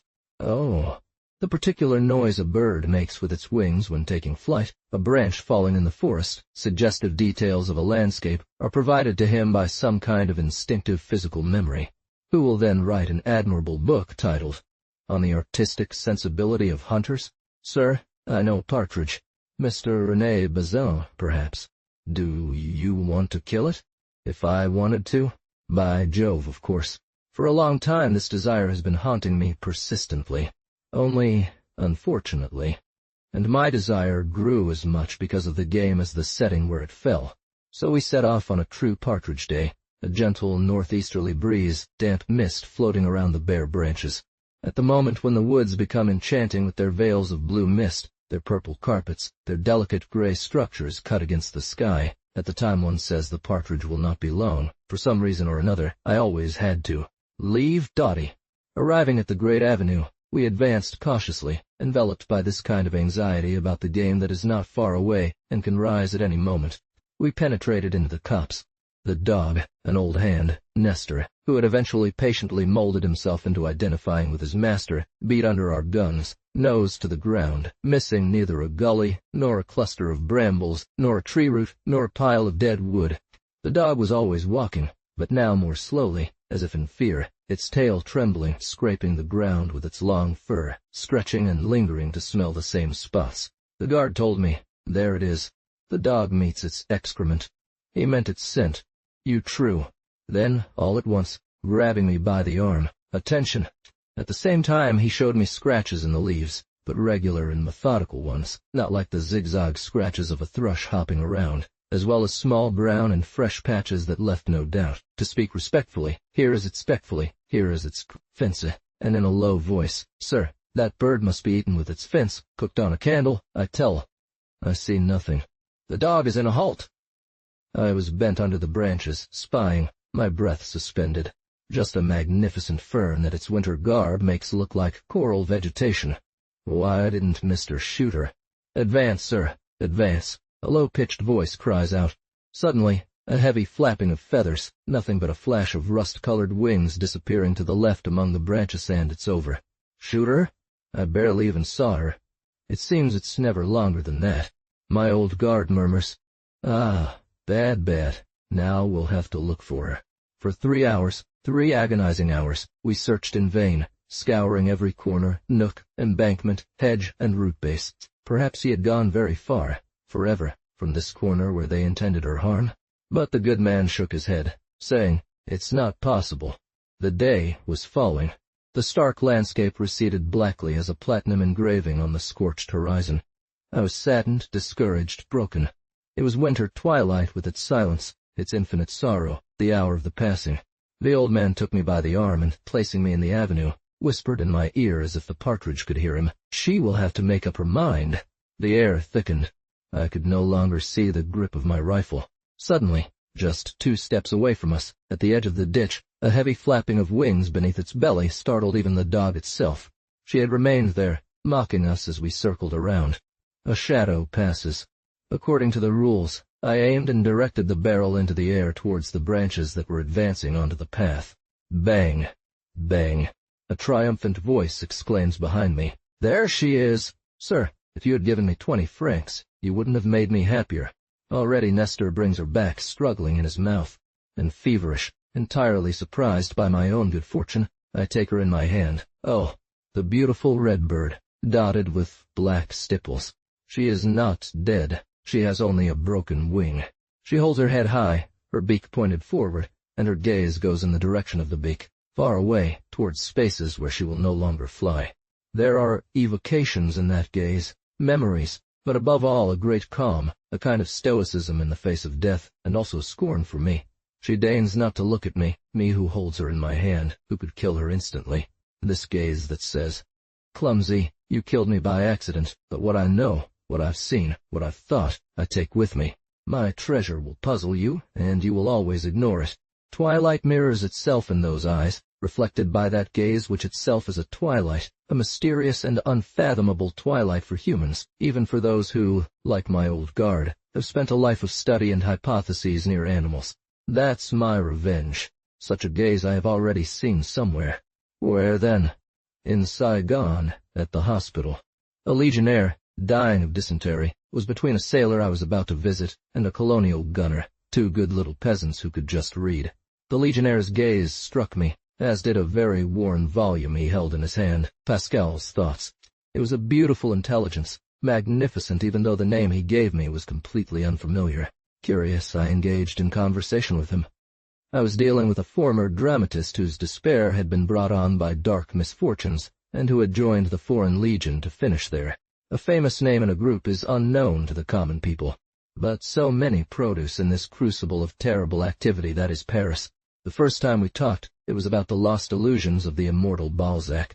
"Ah," he would say to me, "what a beautiful book. If you ever write, meditate on it," D'Arthez exclaimed. "Glory is acquired through work," and Doriot, the bookseller, responded, "Glory is acquired through 12,000 francs worth of articles and 1,000 EQs worth of dinners." As I listened, I thought that perhaps only this gold and these connections had been lacking to him. It was possible, after all, that I had before me one of those intelligences which, supported by luck as much as by themselves, often, it must be said, make their ideas and words from the theater stage resound throughout the world, rebound off the course of the universe. Perhaps only favorable circumstances from others were missing for this poor soldier, lost and ignored among all these similar beds, to become one of these oracles. I couldn't help but evoke the phrase that Barras has a master say. Reporters would have revered him. A worshipping crowd would have gathered, commented on his least words, his least tastes, his least actions. Well, we love the duly recorded and mentioned success. Well, a rather coarse mind would indeed be a genius if it fulfills its duty before humanity. Berthelot assures me that, among alchemists there were first-rate intelligences, potential genies, who lacked only recognition by humanity, in short, success, to become true servants of human intelligence. 3. 8 days with Mr. Renan Dot. Did they feel it superior to theirs? Without this fame, without this cunning mistress of errors that this intelligence was for the two neighbors, it cannot be affirmed. Even the most justly famous names do they pierce through to the mass. He told me about this amusing trait. His two companions were so bored that one day they asked him to read aloud the book to which he seemed to be paying so much interest. He had to start by talking to them about the author. "Pascal, what's that bird? If he is worthy, why do we never see his portrait in the newspapers? Why is he famous?" He had a moment of insight and spoke to them about the wheelbarrow. "We should not laugh at them," he added. But this invention seemed insufficiently justified for the cult of posterity. For most men, intelligence is only appreciated through its material results. Why would they consider precious a currency they cannot use? But I cannot agree with his view. For me, nothing is more sorrowful than a lost strength, like a nature gifted that a ridiculous accident of existence sadly aborts forever. They say, nothing is lost. Yes, I love you. Eagles deprived of your wings, invalids amputated of both legs whose face remains magnificent. Yes, many things are lost, and I know nothing more discouraging than this thought. I walk crunching leaves. Why is there so much melancholy in the sound of crushed dry leaves? These poor things, once aerial and golden, rot wretchedly, trodden underfoot. Certainly this evening I am stirring up gloomy ideas and memories. Yet I killed a partridge. This little creature is so dear to me that I did not want to let it go. I hold it suspended by its long beak between my fingers. Its agony shakes it. Was I childish to laugh one day when I heard a young girl ask a famous scholar if birds could die of sorrow? In the end, what do we know? Why not? And I remember that the famous scholar was not categorical. Table. To women who have spent 30 years one evening, 5 a weakness, 67 at his excellency or fantastical pleasures, 99 avidem, 99 youthfulness, 130 supreme mistress. This beast whose brain I probe, which conveys to me the supreme shudders of its body, remains for me an inaccessible universe, as enigmatic as the most distant star reality, yet an ungraspable chimera, visions, dreams, ruses, instincts that will vanish without being transmitted to mankind, lost experiences forever. Tours, Imp, Tord, 146 Winter, Shiver 163, The Fatal Wall 173, Hard Knocks 205, Thought, which dies 265, 11-1-8, E. Arolts, et C.